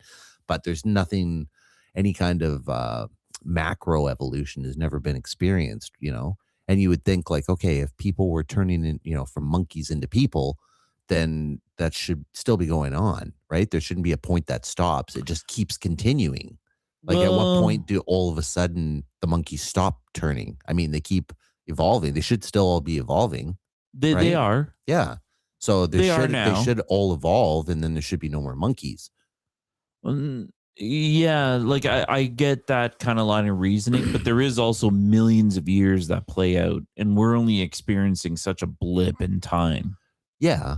But I mean, if you've got a group of monkeys here and you're saying, okay, well, these monkeys all of a sudden started to figure out using tools. Okay, well, so then they beat to death all these other monkeys that didn't learn that because, like, if they go to war, it's just like 2001 Space Odyssey, right? The one that figures out how to use the club and beat the other ones to death. They become the dominant fucking tribe that gets to have the watering hole and no one else gets there, That is happening now. They are seeing evidence of that. Yeah, I know. I hear them say, oh, yeah, they can see them using tools and shit. Well, like, maybe, but have they at all ever witnessed a human? That kind of discredits that whole thing. Yes. Yeah, I bet you there's a chance they probably came across some fucking tribe that was in there clear cutting a forest one time or something and witnessed them fucking starting a fire or My doing God. something, right? Holy shit! That's how I do that. Yeah. Oh, yeah, it's a good idea. And then he does it, and then another monkey catches on. There's no way, there's no fucking way that we just happened to be living at the time where all of a sudden monkeys started figuring out. Now they're going through, the people are like, oh, are they having their own, are they coming out of the Stone Age or whatever? Like, didn't they already fucking do that? Yeah. Like, show me the line and tell me the time that they cut it off and then turned into two separate species of monkeys where one half was evolving and this species just didn't because they didn't pick up the tools or what? Mm. Like it just doesn't make sense to me. Not only that, but there's too much variety of shit. Like, what are you saying? That there was just a primordial ooze and then fucking something crawled out and turned into humans? Okay, maybe. But what about tigers? What about fucking parrots? None What of about, them. Yeah. like what you go down the line? How many different versions of beetles are there? Like, give me a break that this shit all crawled out of the fucking soup. So the one theory that I like that was put forward by that whole Lacerda tapes, that the lizard people are because we didn't assemble the dinosaur bones correctly. Like if we put them together right, we would have seen an evolution path. Right. But because we like, oh, well, this is this and this is this, and we just believe it. Yeah. We assemble them like, oh, it must be like this. We just got a pile of bones and did our best. Yeah. And that's a pretty good one. But if we did it correctly, we would see they're developing thumbs. Yeah. And like, hey, this species branched off into a humanoid. That's something flat earth people bring up a lot because, they're always like, dinosaurs basically weren't invented until like 150 years ago or something, Yeah. Like that's the first time all of a sudden that people are digging and being like, say, what's this? Look at what I found. Like no one else in history was like, oh, like we found these giant skulls that are the size of fucking, a tent. You think people that are writing these ancient tales would be like, oh, I went to this, Indian camp and they had this giant skeleton that they worship, or something like that of a great beast that once roamed the earth, or that they would call dragons, right? I mean, that's what everyone used to talk about. Oh, yeah. Dragons are, anytime you even look at pictures of them, they look like dinosaurs. Yeah. And there's all these medieval stories and pictures and accounts of them like going to caves and slaying dragons and stuff, right? So like either that's fake or people just used to call dinosaurs dragons. Yeah. Or some version of what we called dinosaurs, right? Because like they seem to be like a lot smaller by then. Every time people talk of, dragons in manuscripts and stuff, they're like, oh, it was the size of a large horse or something, Yeah, could be. Yeah. Could very well be. And the only reason we see those bones is because that animal died in the right spot in the right way. Yeah, and that's the other thing, right? I mean, they come across portions of it, of different things, and then they got to kind of try to assemble it and be like, oh, this must have been the beast, right? And like sometimes it could have been, two animals crushed together or something like that, maybe from a cataclysm, right? Like, I mean, if this comet killed the fucking dinosaurs or whatever, then like I highly doubt they're scattered about so much like that. There should be near that crater, probably there should be some kind of place where you can just find like a fucking mountain of bones. Yeah. Kind of like how they do in Alaska, but I mean, that's all mammoth bones and shit, right? So that's where they think that, maybe the Younger Dryas impact or something killed that. What about every dinosaur on the opposite side of the planet? Yeah. Right. Well, that would have been, I think the meteor that they think kind of destroyed the dinosaurs, I think that was like in Africa or something. I think that's their idea. So if that's the case, then people living on the other side would have been, the safest. Like I guess our side and shit, right? We should have had dinosaurs and stuff, and they find fossils here. Yeah. So like maybe they were having an easier time or were around for longer, Yeah. Yeah, but that doesn't mean that they all died out. It's certainly possible. Yeah, that's the other thing, right? I mean, yeah, the only dinosaurs mammals died. survived. Yeah. Well, or, there's maybe 1,000 dinosaurs left and, they managed to keep it going for like another 1,000 years, right? But they're just living in caves and like, there's way less people and you haven't even gone into certain continents, right? I mean, like no one was really in North America besides the Native Americans who were, kind of sparsely spread out, I guess. Yeah. Like, what are the chances you're going to come across? And if you do, you're probably just going to stay away and be like, oh, there's a great beast in the forest, and then you've got a story about a Wendigo or whatever, right? Like, And we evolved over what amount of time and nothing else? Like, yeah, I don't know. yeah, Evolution just doesn't do it for me, and no, it's a bit rough. It's a bit rough, the evolution part of it. Forgot where that train even started from. yeah, I don't know. Epstein cloning himself. Oh, yeah. Yeah, what Yeah. a thing to think about. So, yeah, I mean, yeah, when people are like, oh, yeah, he cloned himself and then they brought in his body and then they killed that, or they killed the cloned body and then brought that in for, to switch with the real Epstein. So I wonder Like that. how involved he was with Clonade. Well, really large, apparently. Like he was talking to lots of scientists that he was trying to get to his island were like specialists in cloning. Yeah, but there's the one lady that is from here, from Quebec. That was in the files? That was in the Raelians, who claimed that she cloned a person, Eve. Oh, okay. And how is she connected to Epstein? I want to know if she's connected to Epstein. Oh, okay. Well, apparently all these files, the 3 million that were released, are on like a Google server. Yeah, and you can search. Yeah. So it just looks like a Google email thing, and then you can just search and bring up the pages. Like that. Yeah. So people just type in like fucking time travel, and then you get like 3 or 4 fucking pages of things that are like, oh yeah, like I'm working on this project or whatever. So some of the people have been like looking up weird shit and trying to like see if they can find like some interesting stuff. And like there's been a lot of weirdness, to say the least. Yeah.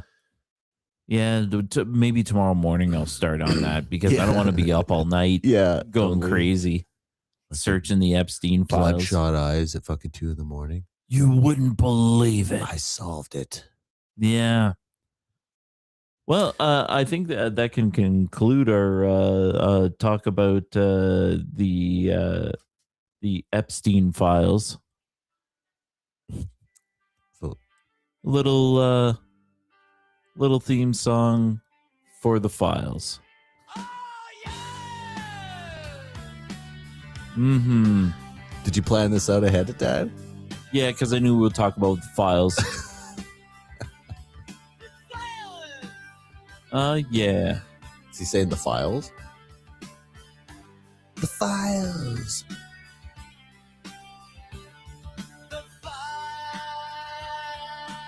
Yep. Mm-hmm. The files. Pedophiles. Well, that's what they're calling it online, eh? Like if you don't want to get demonetized or flagged or kicked off, you don't PDF files. PDF files. Yeah. I like it. So while we're talking about corruption and stuff like that, I always like to try to like bring it home. Mm-hmm. So that leads me into our segment on corruption. You got a song for everything, eh? Yeah.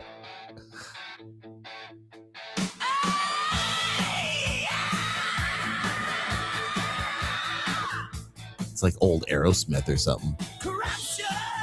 Corruption. That's as far as we got so far. Yeah. Corruption. So the Toronto police have a massive corruption sting going on. I saw a headline about that this morning. I didn't get into it, but yeah, I just assume that there's corruption all the time. So I was like, okay, well, no, this is holy fuck level kinds of corruption. So what are the allegations? Allegations, pretty strong allegations on. So let's go with the run of the mill drug trafficking. The cops are trafficking drugs? Yeah. Okay. So, I get that. Yeah. Theft. We always assume that. Theft is a good assumption. Dirty cops stealing from So this is like basically they're like, they find a drug house and then when they bust it, they're like, oh yeah, we only found $100 in here. Yeah. So they're stealing and doing that. But Okay. the big one, they're selling information to gangs. Oh, like rival gangs? Not rival gangs, but just gangs that want information. I think the gangs want to know the residence of a correctional officer, Mm, and cops sold it. wild. This guy had to defend himself with a gun. People like pulling up on his driveway, 3-4 cars. People Wow. yeah. In Toronto? Yeah. So it said that some of the shootings at houses, Mm-hmm. that was information Wild. sold. Wild. Yeah. I would not want to be a corrections officer. I can say that. Well, I don't think they're all correctional officers. No. But still, like, it's that would be a still tough job. like if we're gonna paint a picture, like a guy goes into a corner store and offers protection for a monthly fee, right? Right. Racketeering, Mhm. pretty regular, right? And the store owner says, "Fuck you, I'm not paying." Mhm. Oh, something bad's gonna happen. What are you gonna do? Get the fuck out of here. And then he goes to the police and goes, "I want to know where that guy lives. I'm gonna shoot up his house." Right. Yeah, sure, $5,000. Boom, boom. Like, that's fucked. Yeah. That is extra fucked. I'm not saying that's exactly what happened, but It's a good chance. it's a good chance. It's selling information. Mhm. And then we got videos of like house shootings that they're associating on the Yeah. news. That'd be scary. That's extra scary, Mhm. man. Now some police chiefs, some big high up police people are going out and going to the country and saying, bring in your team. Like a big investigation's got to happen. Yeah. We'll see. Just like the Epstein stuff, We'll just like see. everything else. These people need to be accountable just like everybody else. Yeah. It comes down to like, oh, we think the cops are corrupt. Well, I'll tell you what, we're going to do an internal investigation here and we're going to look into that. And we'll let you know how it turns out. Yeah. Like, and then 3 months from now, we've discovered that there was no corruption, just so you know. So here's the question. What can we, the people, do? Follow it, I suppose, and then hold accountable. I would bring it back to secret societies. I think, like, all police are involved in Freemason. Well, no, not necessarily Freemasons. There's like police brotherhoods that they have. Oh, like, yeah, I can picture that. Yeah, like there's a famous one. Like, actually, it was in the news a few months back because a judge was part of it, but it was a group called the Jesters. Or I forget what it was called, the Royal Jesters or the Jester Club or something like that. But it's only comprised of police and judges. Mm. That's the only people that are allowed in the club. So, that's secret societies are like that, right? Like they have them for everybody and all sort, like, oh, you need to be in this to get it, right? And it's like an elitism. And then they get their people in there. And then, once you're in the secret society and you're learning secrets, then you think you know everything, right? So you're like, well, Freemasons aren't fucking bad. I'm a Freemason. These people that are talking, they're just fucking talking out their ass or devil worship. What the fuck are they talking about, right? Yeah.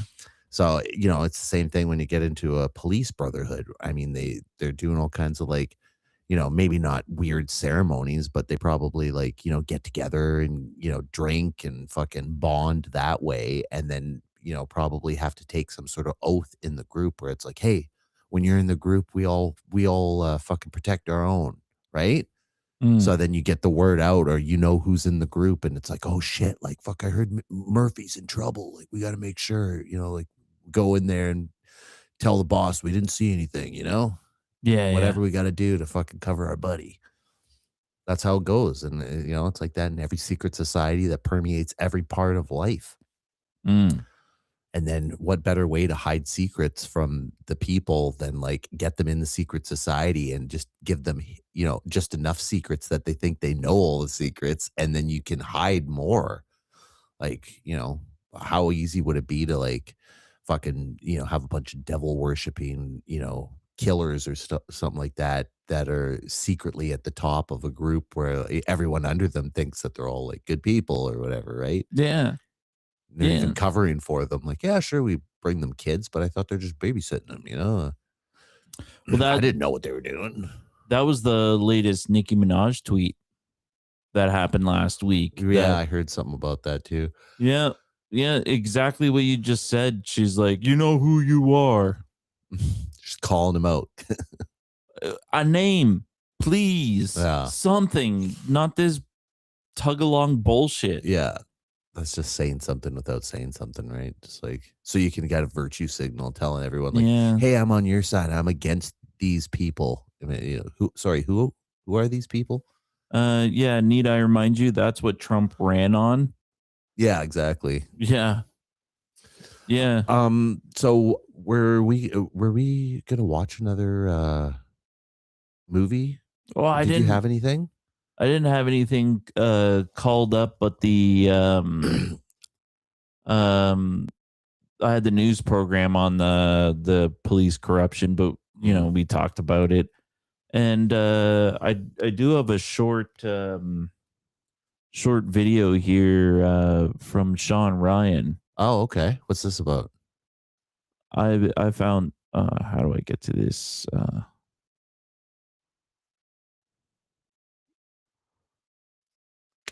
Try the second screen, maybe. Oh, you know what?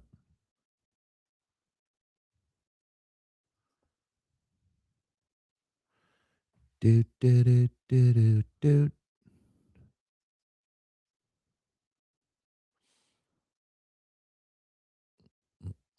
Yeah. Yeah, try the second one. Beside that one. Like that one maybe. That's got the two biggest screens, so that would Not make available sense. ones. Oh.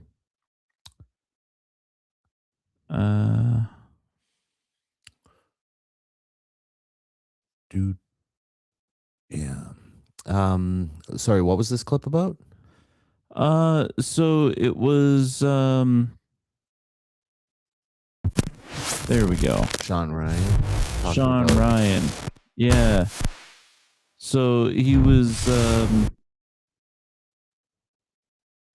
talking about that there's this Christian camp. Okay. And they're suing him. Okay.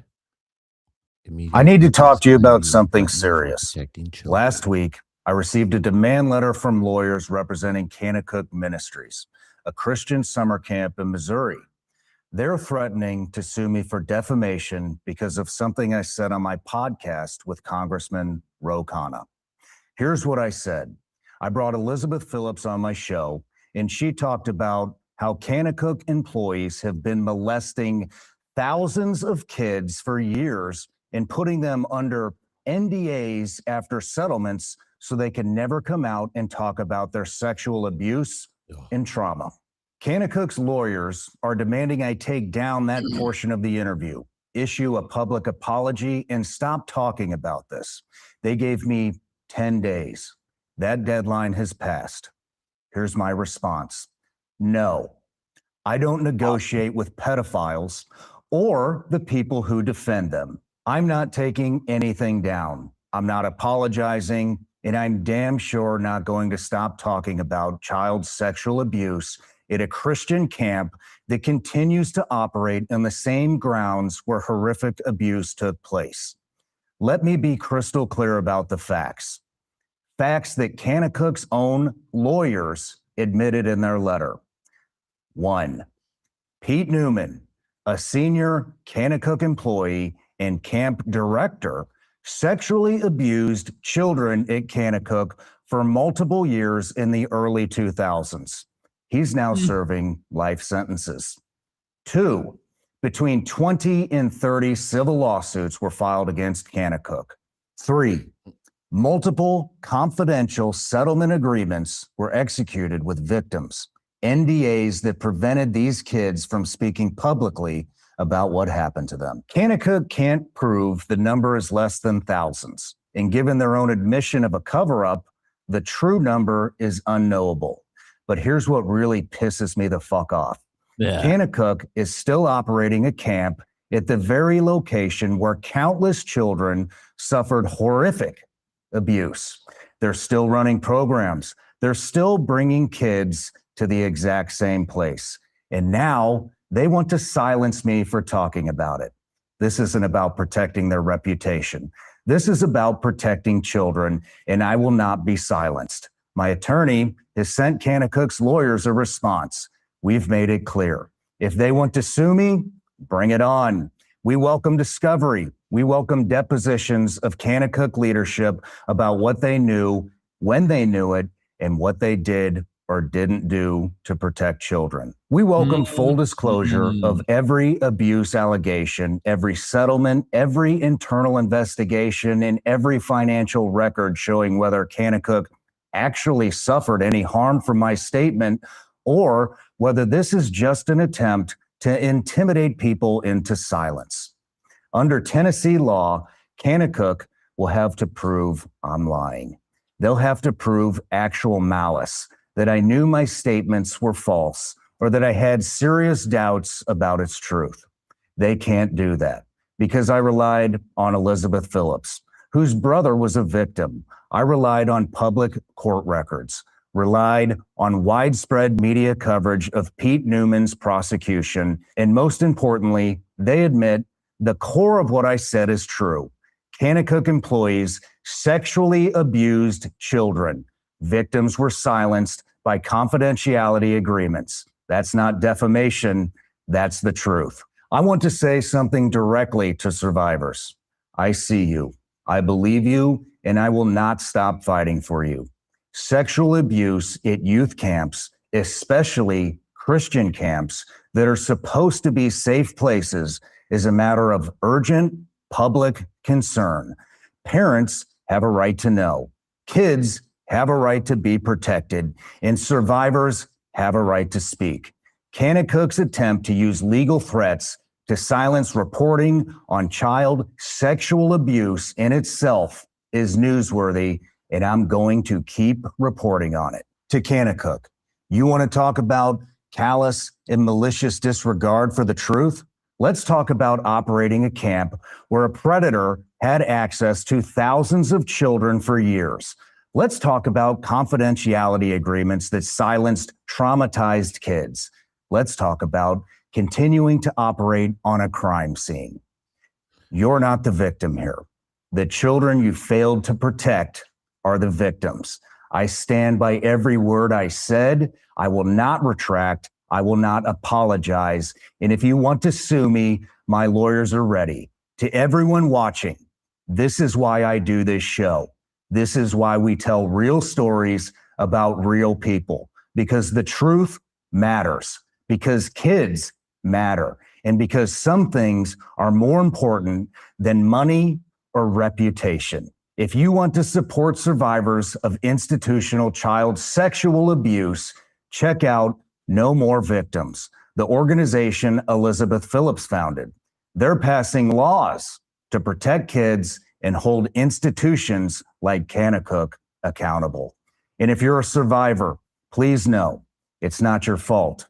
You deserve justice, and there are people fighting for you. I'll keep you updated as this develops, but I'm not going to be backing down. I like it. Interesting. I like it.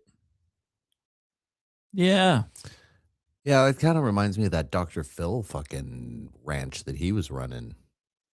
Right. There's a lot of kind of similar accusations, I guess. Yeah. I'm going to go to that website. If I can even give $20, you know, something. It's kind of what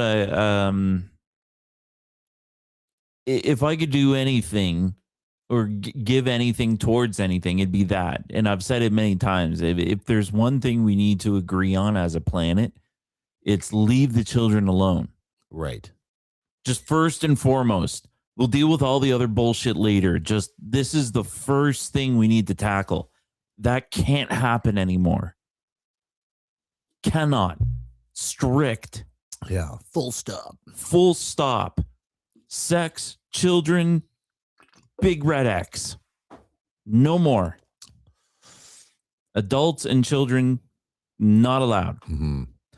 And that's the world I want to live in. Just starting. Yeah. Just a baseline. Just a baseline. If we can get that we need to get that baseline. Everything else is just noise compared to that baseline. Yeah. I do want killing to stop. People dying by bullet. Mm-hmm. If we could stop that, that'd be fantastic. Mm-hmm. I know that's a harder fish to catch. But if nothing else, just at least let's just let kids grow up to 18. You know, they're between 13 and 16, they're going to be, or 13 and 18, they're going to be assholes anyways. They think they're adults. They're going to pretend like they're adults. Yeah. And they're going to make a lot of stupid decisions. Mm-hmm. But like especially under 13, just leave them alone. Yeah. You know, if you can't stand to be around them, just let them be. Like, I don't know. It's the one thing that really gets me fired up because I just can't compute how someone wants to. Mm-hmm. Yeah. And we got a weird world. We got a group of them. Yeah. And it's growing all the time. But an obvious group. Like I usually listen to Chris Hansen's podcast. Oh, he's a real man. Yeah. You know, how to catch a predator or whatever. Love that guy. And I mean, that's like a whole series about that, you know? Like, I mean, they're always doing stings and, you know, they catch like 30 guys at these fucking things. He's like, we set up a sting house. We're only there for 3 days. And over the 3 days, we pick up like 20 or 30 guys who are all there hoping to have sex with a underage girl who's like 14 or 15. Usually they say they're 15. Yeah. And the guy's like, oh, that's great. You know, like, and they always try to weasel out. That's the funnest. I was just coming here to check on her. Oh, yeah. That's my favorite. Oh, you bring her a soda pop and a hamburger or whatever. You know what I super appreciate is how many YouTube videos bleep and they try to hide things. Mm-hmm. But Chris Hansen doesn't hide anything. He rakes them over coals so well. Yeah. Oh, fucking bless that man. Every time we hear him come out, he's like, that's when I make myself known. He's like, why don't you just have a seat right there? They try to run right away, or they just act really cool and surprised, like, oh, hey, how's it going, man? Who are you? You the father? Why don't you just have a seat and we'll talk about it? Yeah. That's what he always says. You said you wanted to do her raw. What did you mean by that? Yeah. I know. I thought just that she was nice. Well, she says right here she's 15, and you said you wanted to fuck her in her asshole. You know? I meant It's so funny listening to them. We all know Chris Hansen knows. Yeah. He knows, but he does it so professional and so well. Yeah. So anyway, they catch hundreds of these guys all the time. And like, you can just imagine if they were doing that 24/7, running a sting house, like, you know, doing God's work. That just shows you like how many fucking guys are out there, though. You know, that's when it gets perplexing. And these guys sometimes they're telling them like, oh, the cop is pretending that they're a mother who's pimping out their daughter. Like, oh, I need to pay my bills this month, so like, she's agreed to do this and she thinks it'll be fun to have like an older guy. So I want to make sure she's safe and whatever. Well, it'll be $300. And the guy's like, oh, I'll bring $300. Sure. That's the alarm bells, right? Yeah. Yeah. And then that's the, I was just coming here to make sure that she was safe. You know, do you remember that Passion of the Christ movie? Yeah. Oh yeah. I used to work in a movie theater when that came out. Oh yeah. And so, oh yeah, dude. And fuck, it was so intense, right? Like I didn't get to watch it at the very beginning, but like all the church groups were coming in, right? Like whole fucking churches were coming in, like in groups together. And I'll never forget, man. I'm the door guy. That was my favorite position because I was like, just stand around, rip the tickets, and then you're literally just standing there for fucking 45 minutes to an hour, and then I go switch to the other side and take the tickets for that aisle or whatever. But, you know, at one point, people would come out of the movie or, just too much for them. So many times a woman would come out, especially during the crucifixion scenes and stuff, and they would just come out and just start weeping and just, I can't handle it. And, I'd witness all these people just breaking down from it. Anyways, one time this lady walks out and she's like this tall, like, tall older woman. And she comes out and she just kind of looks over at me, and then she's walking and she just fucking head first, man, goes down. And we I was heading over to rush over and help, but there was a bunch of her church people there, and they all pick her up. And she's like, it was just so intense. Oh my God. And she fainted from the blood and all that stuff. It was so intense, but it was after. So she was coming out in a crowd of people, and she just head first, and she's bleeding down her face, because she head first. Oh my God. Yeah. Made Mel Gibson smile. How many old ladies he took out? How many, hips needed to be replaced after that movie? I don't know. I had to rewatch it. I remember watching it and just being like, this is a pretty good movie. Did you ever see any behind the scenes with the guy who played Jesus? Jim Caviezel? No, but I've heard stories of behind the scenes. I think he got struck by lightning while he was on the fucking cross. Twice. Yeah. Yeah. That's wild. Yeah. Yeah. So it like that. There's a lot of wild stories from the movie. Yeah. And I heard him after, and he just sounded all weird and churchy. He only did the movie because it was Jesus. Right. Yeah. Right. Well, I mean, he was picked because he had that look too, right? Yeah. And it turns out he's super into it. He loves Christianity. Yeah. Well, you have to, pretty much. I would think it'd be hard to get a Johnny Depp in there or something, who's just playing the part, that's a part you need someone who's channeling channeling Jesus for that. And then heaven forbid they're a method actor or something. Well, if you're a good actor, I would believe you're Jesus, right? Yeah. So this guy didn't do anything else, and I was just like, whatever. But then I found out he left Hollywood to save children. And then I was like, God, did he? I just fall in love with you. I don't know if he left Hollywood to save children. Yeah, he did. He's part of big organizations. Well, he did that movie about the trafficking children, right? The Sound of Silence or something it was called.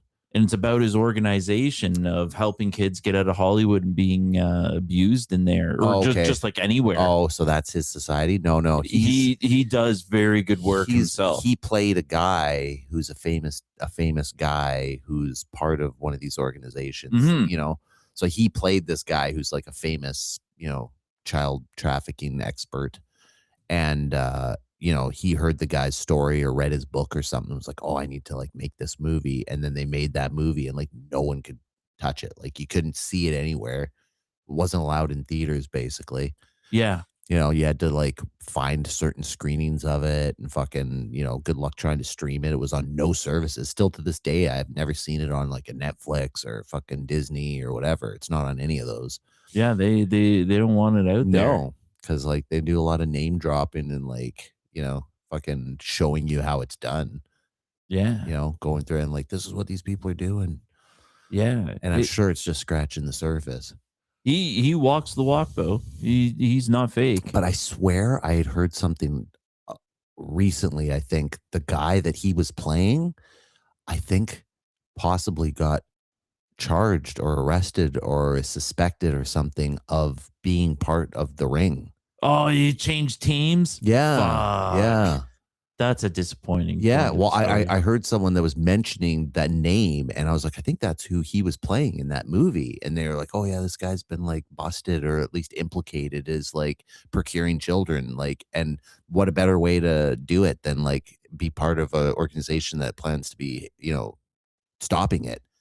Because then you can hide behind, you could fucking facilitate it on one end. If you ever get caught, you're like, oh, we're setting up a sting or something, you can hide behind it, right? But then you've also got lines on all these, who's selling, who's buying, you got your ear to the ground on all that shit. So you can kind of intermediate. So you could see how it could be done. But yeah, I have to look into it more. But someone name dropped, and I was like, I think that's the guy that Jim Caviezel was playing in that movie. Mm. So I have to look into that more, but I still haven't seen that movie, and I specifically hadn't seen it because literally everyone that watched it was like, "So I watched that movie, and like I've been depressed for 3 days." Like, Yeah, it's one of those ones like you're gonna watch like fucking Schindler's List or something. You know, you're not gonna feel good when it's over. You know what's sorry to kind of veer off to the side, but kind of on the same thing is I was suggested to watch the movie Black Phone, Yeah, and was a I good enjoyed it. Yeah, it was a great movie. I liked it. I liked it a lot too. Yeah, I thought the it was second really one, well. I started it, but I haven't finished it yet.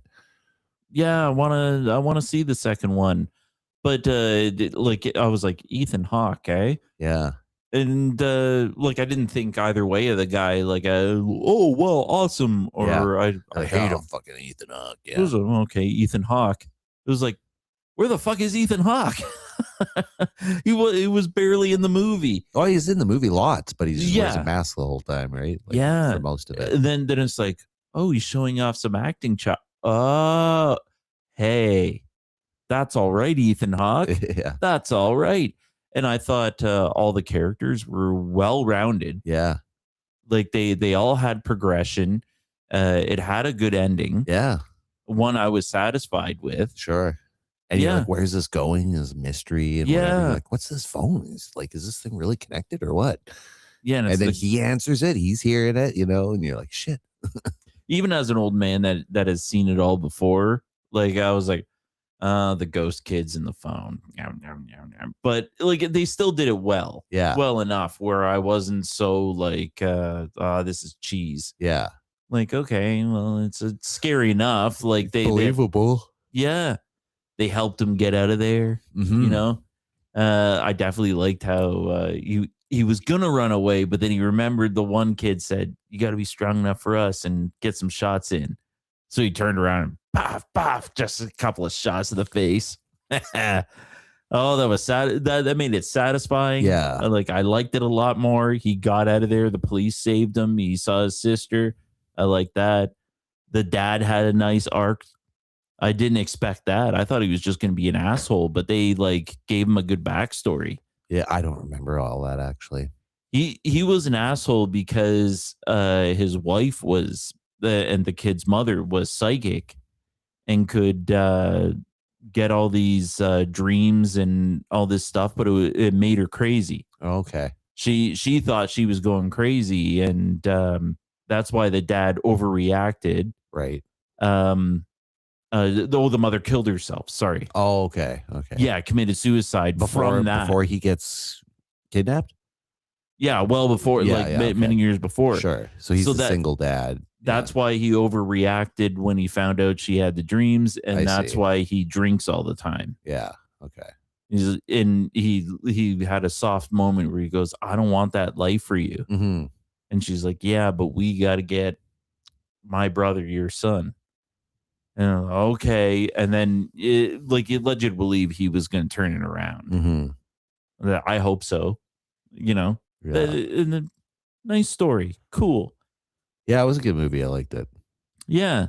But then this Jim Caviezel one is supposed to be you're walking away going, fuck. You know, it just ruins your life. Yeah.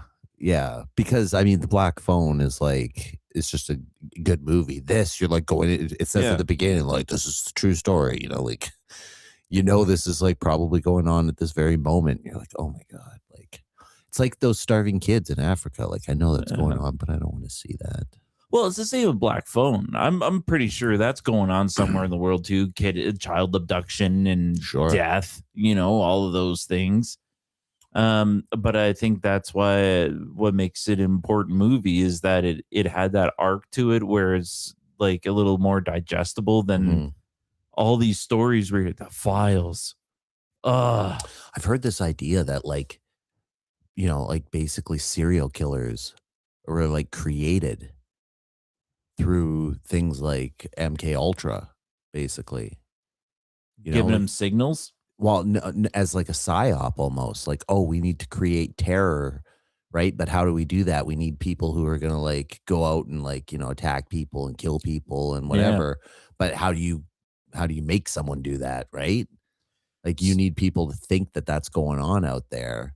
So I have a theory about that they're sending it out to everybody and they know it's going to hit like a 0.1%. Right. It's like the Nigerian scam, King scam. You know, you send Yeah, out 100 million emails, and if only 100,000 of them reply, then you're going to make a ton of money. That's So- like 0.001% or whatever, right? Like, it might actually be a crazy number, like 2% or something like that. Still, it could be said that we're different than what we're built to be living as. mhm. You know, to plant something in our life that's going to MK Ultra us, that doesn't seem that out of the realm of possibility. Sure.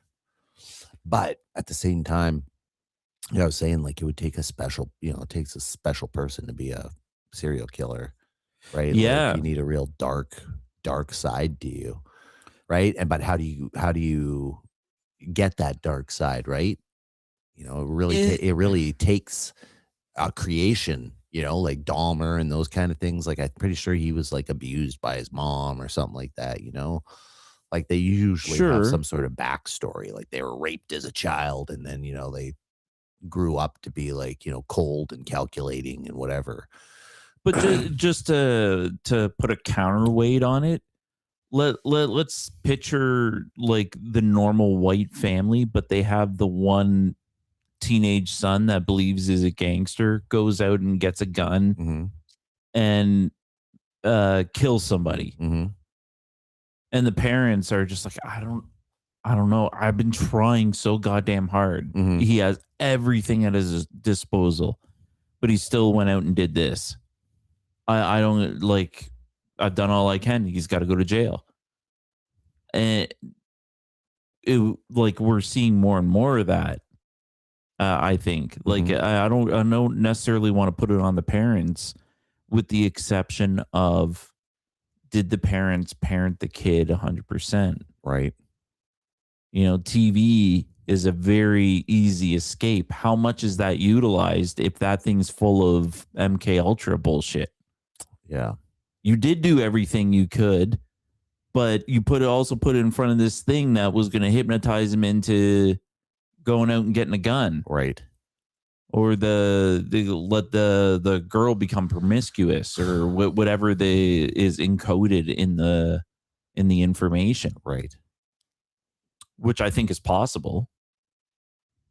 Mm-hmm. How I think that's possible is we can hear sound, right? Mm-hmm. That's an actual airwave encoded with information that our brain can decipher. Could you do that in visual? Like plant something inside of a picture, and we've talked about that on the show in our past. How many advertisements say the word sex in it? Right. Right? Yeah. More movies or whatever. Yeah. Just like hide it in there, right? Even to this day, they just kind of throw it in like a subliminal kind of way, right? Yeah, the word sex. It's like spells out in the fucking dust in the wind in the background or whatever. Yeah. Yeah, they found a way to get to our reptile brain to hypnotize us. Casinos are the height of that. The colors, the lack of clocks, the way they do things. It's down to a science. Yeah. The science of hypnotism. I think that they even release a scent into the air, It's I think new pure car smell oxygen. kind of thing.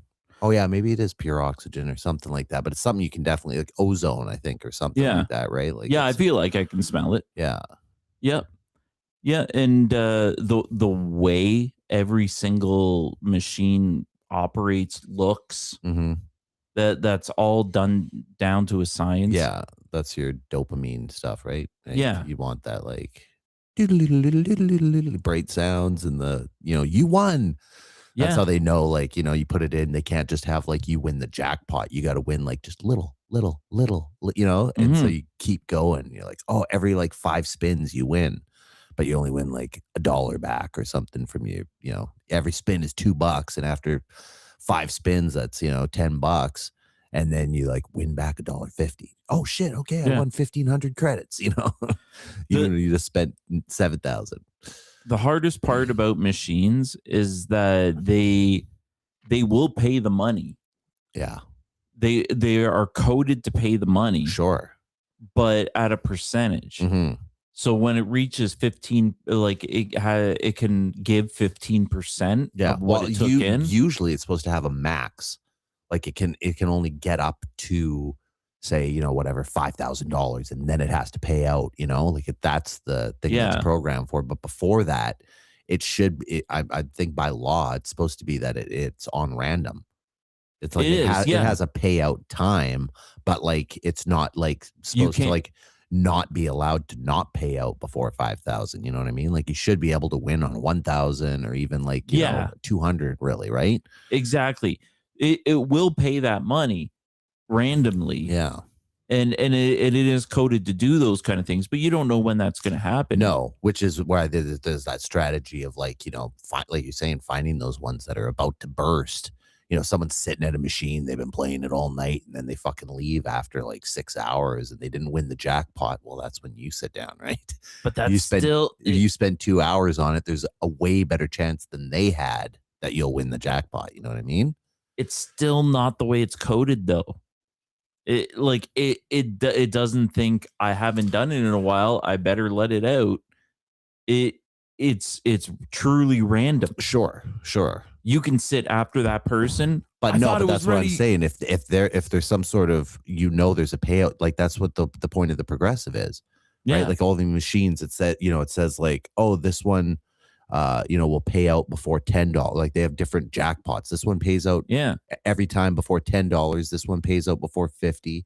This one pays out before 100, and then this one pays out before the jackpot. And you watch it keep dinging up. You're like, oh, the $10, it's going to pay out in the next, you know, whatever. I'm at $9, so it can only go up one more dollar before it has to pay out.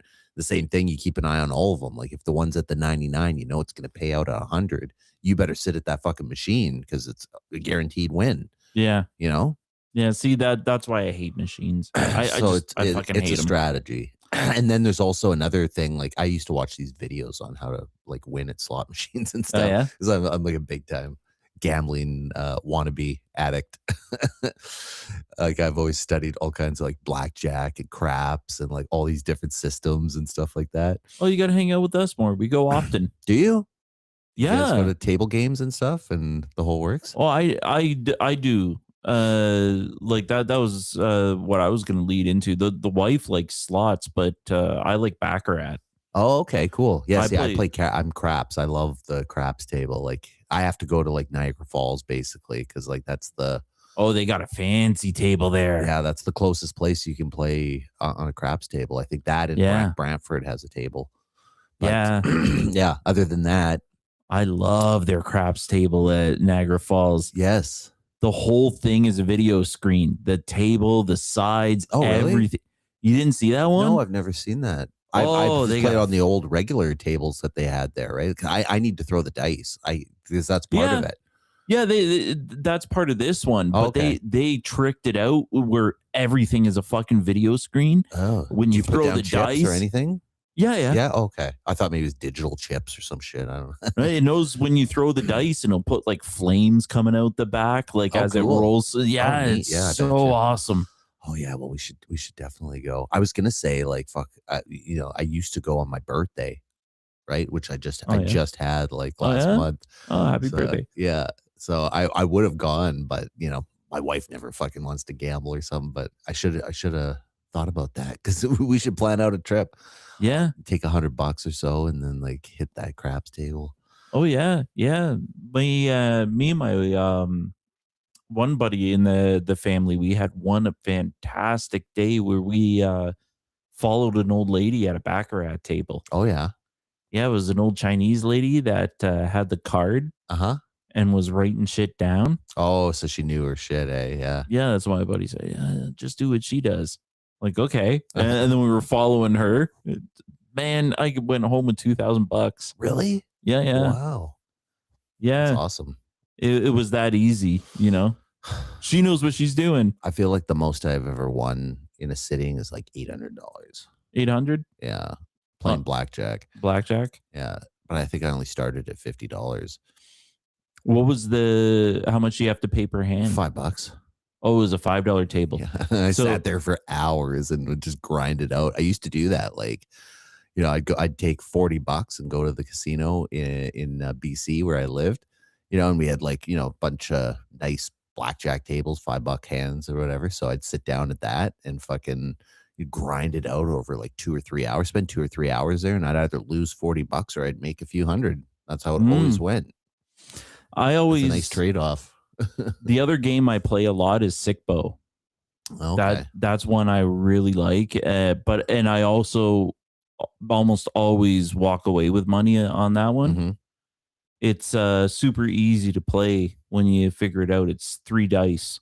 Okay. And you're betting on the outcome. You have a table of the outcome with the odds. Right.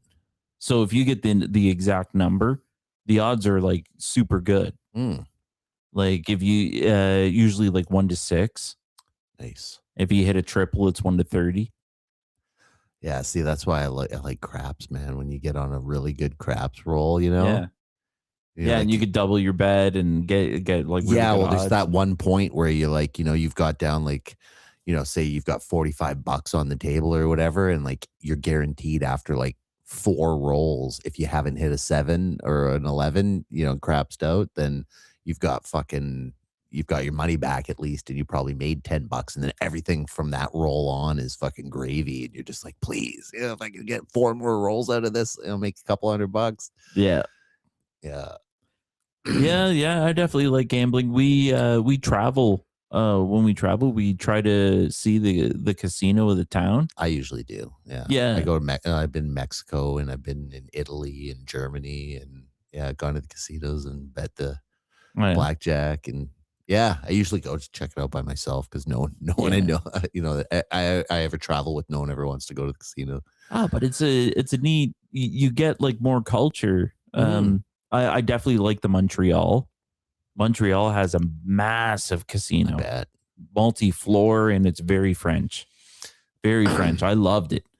And I had a really good time in the one in Ottawa. They had like a bunch of like table games on video screens. And then in that room, they had a DJ that was playing like 90s dance music. Right.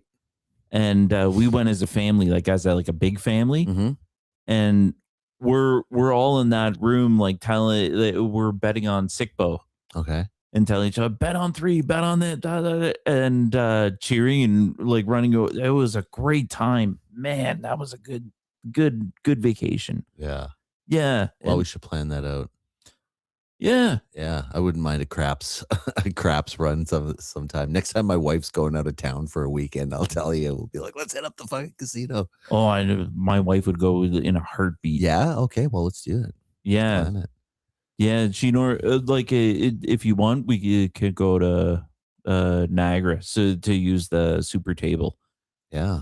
Yeah. Well, that's it. Yeah. I got to go. I got to play the table. I can't do the slots, I only do that as like a fun thing. Me and my wife, we used to go sometimes, like on Tuesday before we had kids, we'd go like every Tuesday when it was like, double, money night or something like that. And you put down 20 and they would give you like $10 back. So you would get $30 out of it. And then we just go, play slots. And like if you stretch it out and just play like the certain ones and don't just, do it over time, then you can sit there for like 2 hours, right? Probably and make $20 stretch right out. You know what I like about Niagara too is you can gamble in their smoking section. Oh yeah? Yeah. Oh nice. Yeah, they got machines and some slots out in the smoking section. There's I got real used to Niagara for a spell. There was one pretty sure she was a lesbian lady because she was there with her wife, and she wears these vests, and I could tell she got like a little bit of money in it. And I always try to follow what she does at Baccarat, but she doesn't like me copying what she's doing. And she gets on to me, but what do you? Yeah, stop copying me. Yeah, player banker. Come on, let me know. Because those tables, when I made the 2000, those tables are 25. Ooh, yeah. See, that's the thing. Like, That's you can steep. make some good money if you get on a good run, but it takes money to make money thing, right? Like, say I used to I'd be there for like 3 or 4 hours and grind it out and make like $200 off of 40 that I went in with, right? Which is not bad, for a couple hours of work. But I mean, it's fucking work. Like, I'm sitting there hand after hand, and you gotta grind. You gotta grind, and you gotta be on your game, right? Like, I used to like have the basic strategy fucking card memorized, so you knew, okay, 16 stay, 17 hit, 18 split, like where you got 2 aces or whatever, right? Yeah, You gotta know all the times to do it, because that's where you make the money, right? Yeah. Yeah, same with Baccarat. Like having your chips on the tie or the extra what do they call that? The natural. Mm-hmm. Those are like the 1 to 30 odds or the 1 to 7 odds where you get like your $5 chip. Like you got to expend that $5 every time. Yes. It's a heavy cost, but if you hit it, it makes all the other ones worth it. Yeah.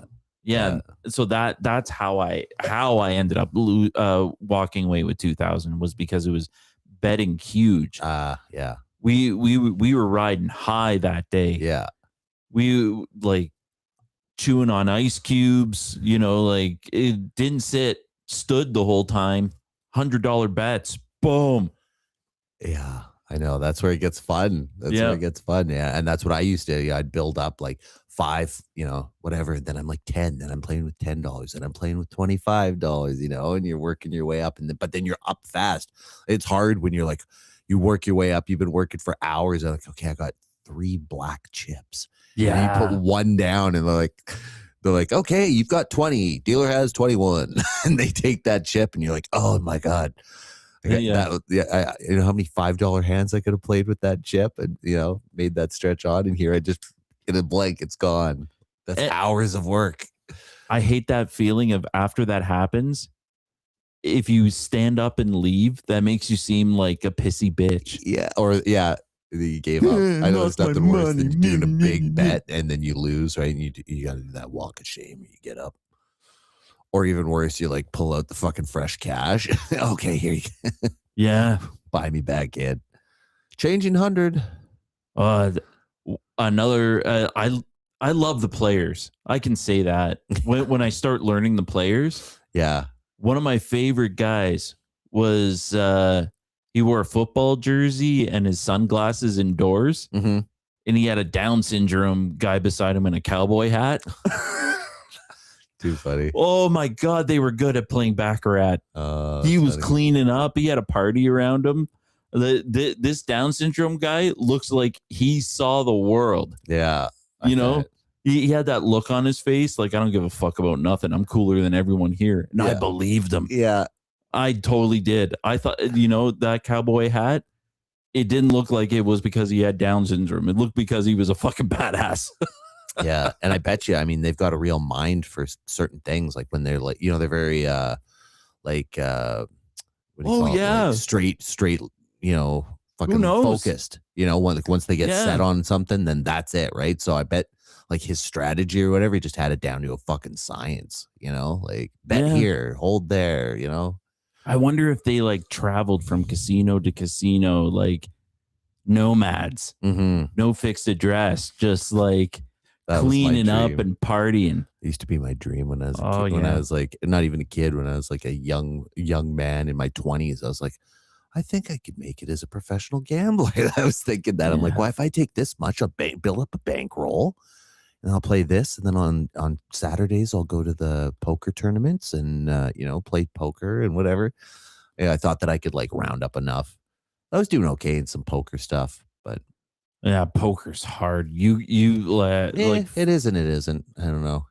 It depends. Yeah, I know it depends. For me, it's a grind, and I think too much.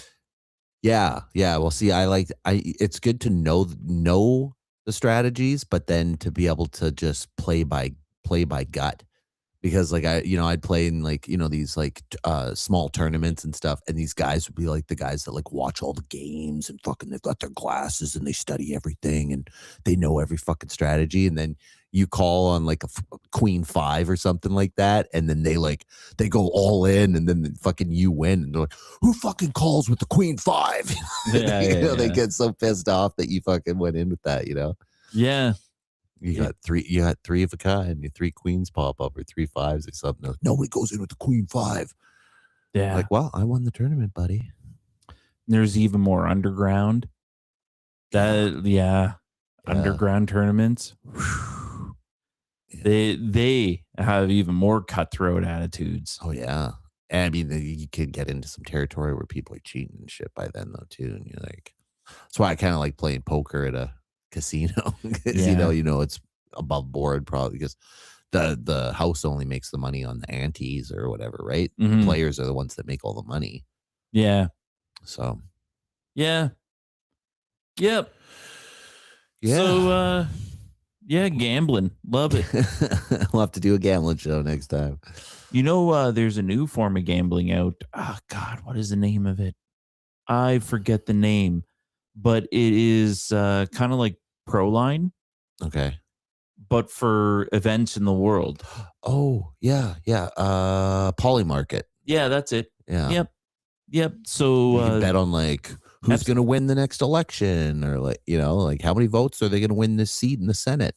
even Epstein files. Yeah. How many files do you think are going to be released? Between 1 and 1,000. Yeah.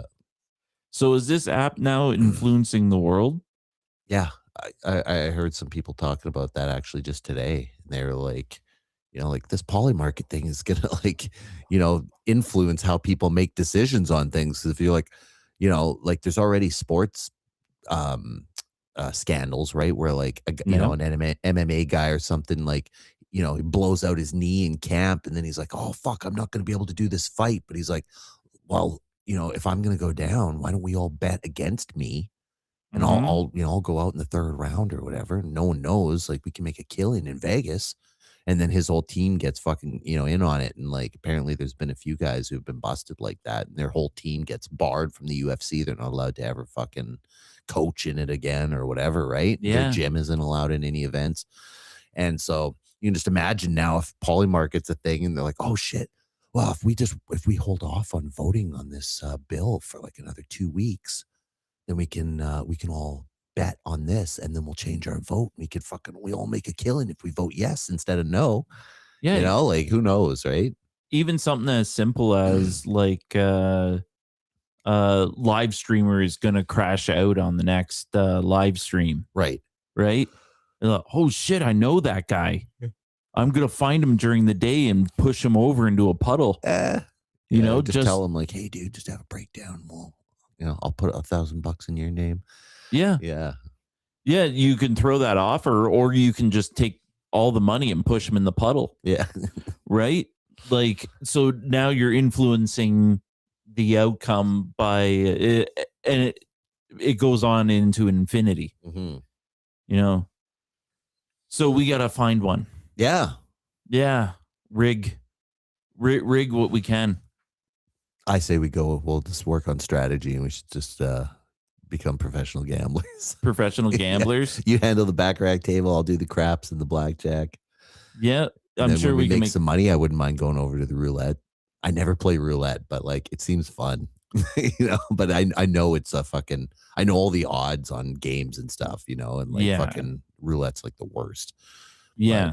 But I've seen people make some good money when you just like, go in there and fucking kind of just play the odds. Like, you watch that spin, it'll show you the last like 10 spins, 1 red, 2 blacks or whatever. I usually, when I have ever done it, I've only ever like bet on like red and black, because I'm like, oh, that's a 50-50 bet, right? The only fuck up comes from the 0-0. If that comes in, then you're a loser either way, right? But like other than that, you're guaranteed to win on a black or a red. Yeah. So it's 50-50 chance that ball's gonna roll. So even if I fall, the last 6 have been like black. Well, I'm gonna fucking bet $20 on red, and Yeah. The best game in my opinion is Baccarat. Yeah. because it's always a 50-50 shot. Always. And they tell you how many cards are left in the deck. So if you get good at like knowing how many cards, which ones have been displayed already, and like you get at the table at the start of a deck, you can better predict what's happening without cheat. Like that's not cheating. They're telling you right out. It's just odds. Yeah. Like you're gonna see a queen come up. That's kind of like how they used to do with blackjack, right? Where you'd have the deck and you'd be counting the cards and whatever. Like it's not illegal, but if they think you're doing it, they'll be like, get the fuck out of here, you know? Because like you've got an edge now. Well, because they figured out an actual system to figure out which cards are left in the deck.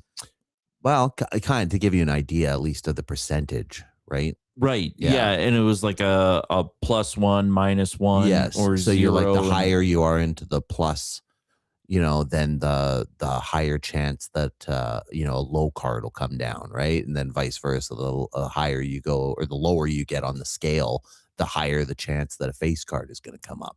So, you know, if you get a -7 count, you're like, oh fuck, I better like bet that, you know, I'm going to be getting 20s or 21 or something, right? Like, yeah. And then when it's like really high, you're like, shit, it's going to be a bunch of 7s and 3s and 2s. And, you know, so I'll switch to a $5 bet now. And that's how they usually guess it. Like this guy's all of a sudden he's betting 5s and he jumps to a $100 bet for fucking 2 hands. And then he jumps back to $5. Like that's how they usually, you know, try to keep an eye on you. I think something's up with this guy.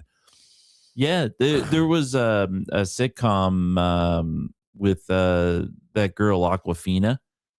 Is that her name? Yeah. Okay. Yeah, she's named after a drink.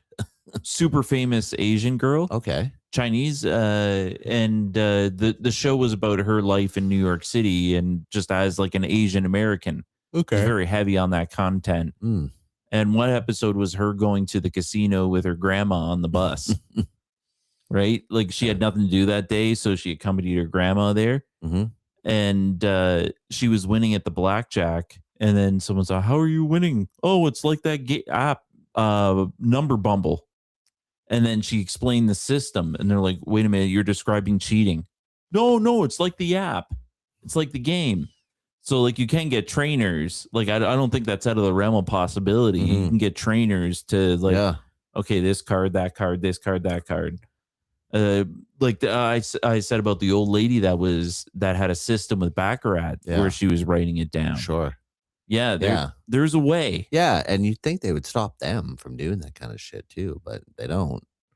Because it's not technically cheating. You're getting an edge. Yeah, you're cheating, more knowledgeable. It's a game of chance. Like that's the thing about blackjack.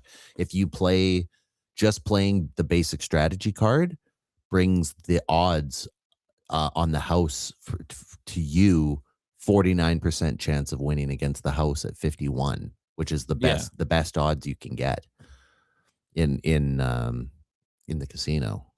Yeah, it's tough games because you know that once you go in, it's like you have $100 and $5 at a time is going to be ticking down, and you got to figure out when to press your money in. Yeah. And if you do more than $5, you'll probably get back a lot more than you thought. Yeah. Yeah. But if you get unlucky and then it wipes you out and you're like, fuck, you know, sometimes you just hit the bad luck, you know? So that's why it's games of chance. My family at large goes very, very often, you know, like regulars. Not a lot of winning. I was going to say. Not a lot. No. And the same, like I said, for the slot machine is going to be for the people. I kept my kind of eyes and mind on a rough tally. It still works at 15%. Yeah. I never assume ever that I could win at a slot machine, but I kind of know the odds and which ones kind of have better payouts and stuff. Like like a one that has just one reel or whatever, or, you know, or sorry, 3 reels and then like 1 line or whatever, where you're paying like the max bet is 75 cents. And then you can win, you know, it's either 21 for 1 line, 50 for 2, or 75 cents for 3 lines. that's the best odds, because like if you win the jackpot, you only have to pay 75 cents to get that jackpot. Yeah. You know, whereas if you're playing the pennies or whatever, like, yeah, it's only a penny, but you got to bet fucking 45 times 10 bets or whatever. It works out to like $3.50 for a spin if you want to get that max fucking unlock the highest level for the jackpot. Sure. In one casino visit, I was more meaning like everybody should, and I know it's difficult to do, but even internally in your own mind, have a ledger of, if you go, say, every weekend to the casino, you've gone 4 times in the month. Out of those 4 times, what did you spend and what did you bring home? Yeah. Right. I have found across many different people that you're generally in the ballpark of bringing 15% home. Okay. Even if you say, I won big, blah, blah, blah. Then you spend big next time. I've tracked how much you've gone and how heavy and how sad you've got, all those things are obvious. And take home for the casino is 15%. Yeah. They don't let you have money unless you get a system. I've got something no other gamblers ever had. A system. Well, yeah, there's simple systems that you can use. Mine is to if I'm going with chips, if I'm playing chips, or even when you win, then you tuck a couple away and start to build like that's what I used to do. Yeah, I'd bet $5, I'd win. I start my $40 stack, and I'd literally have a winning stack over here that I'd start to build, and then I'd get to 25. Oh, can I exchange this for a green chip? I get one of those, put that in my pocket, and then I've still got this stack here, and I'd play off of that. If I lost all that, then I went and cashed in my, and then I got some money back. But I'd try to work that up, and then after fucking 4 green chips, I'd be like, "Can I get this change for a black?" Exactly. And I would do that constantly. Like I was working it as a side job. That's how I actually got to China. Yeah. Cool. That's when I was saying the most I ever made was like $800, I think. And that was when I was grinding out all the time. And I went over the course of a month, and every Friday, Saturday, and I'd sit in the fucking thing with my $40 and fucking grind it out. And like I made $800 over the course of, a month basically. And then I saved that up for my ticket, and then fucking headed to China. How I always get money is playing sick bow. I'll go in with 100 in 20s. I'll put a $20 bill in the machine, and I'll play the rolls to get more than $20. Okay, and then move on. As soon as it's like $27, something like that. Yeah. Print ticket. Yeah. Move on. No, I don't move on. I put another 20 in. Oh, okay. Okay. Yeah. I just keep going. That's like a good idea too. Yeah. And then I cash all the the way the wife plays is she'll put all of her money in the machine and then play. Sure. Oh, it's gone. Yeah, it's gone. You might as well just throw it in a barrel. Yeah. Well, how much you win? It's only $10, but it's plus 10. Yeah. Not minus 10. Yeah. Right? Yeah. Like it's a system. Yeah. Something, if you play like that, you might go home with something. But if you don't, you walked in with 100, you knew you were going to lose it. Yeah. So cool. Yeah. All right. Well, let's plan to do that. Yeah. Gambling. Everybody try it. Yeah. Well, anyways, we're at the 2-hour mark. Yeah. Okay. Yeah, we started a bit late, but it's it's late. So okay. Let's call it there, and we'll edge on out of here with the exit music. Corruption song or file song? Yeah, let's do the files. Yeah, let's do the files. Okay. Catch you guys next time on the Conspiracy Wars. Bye.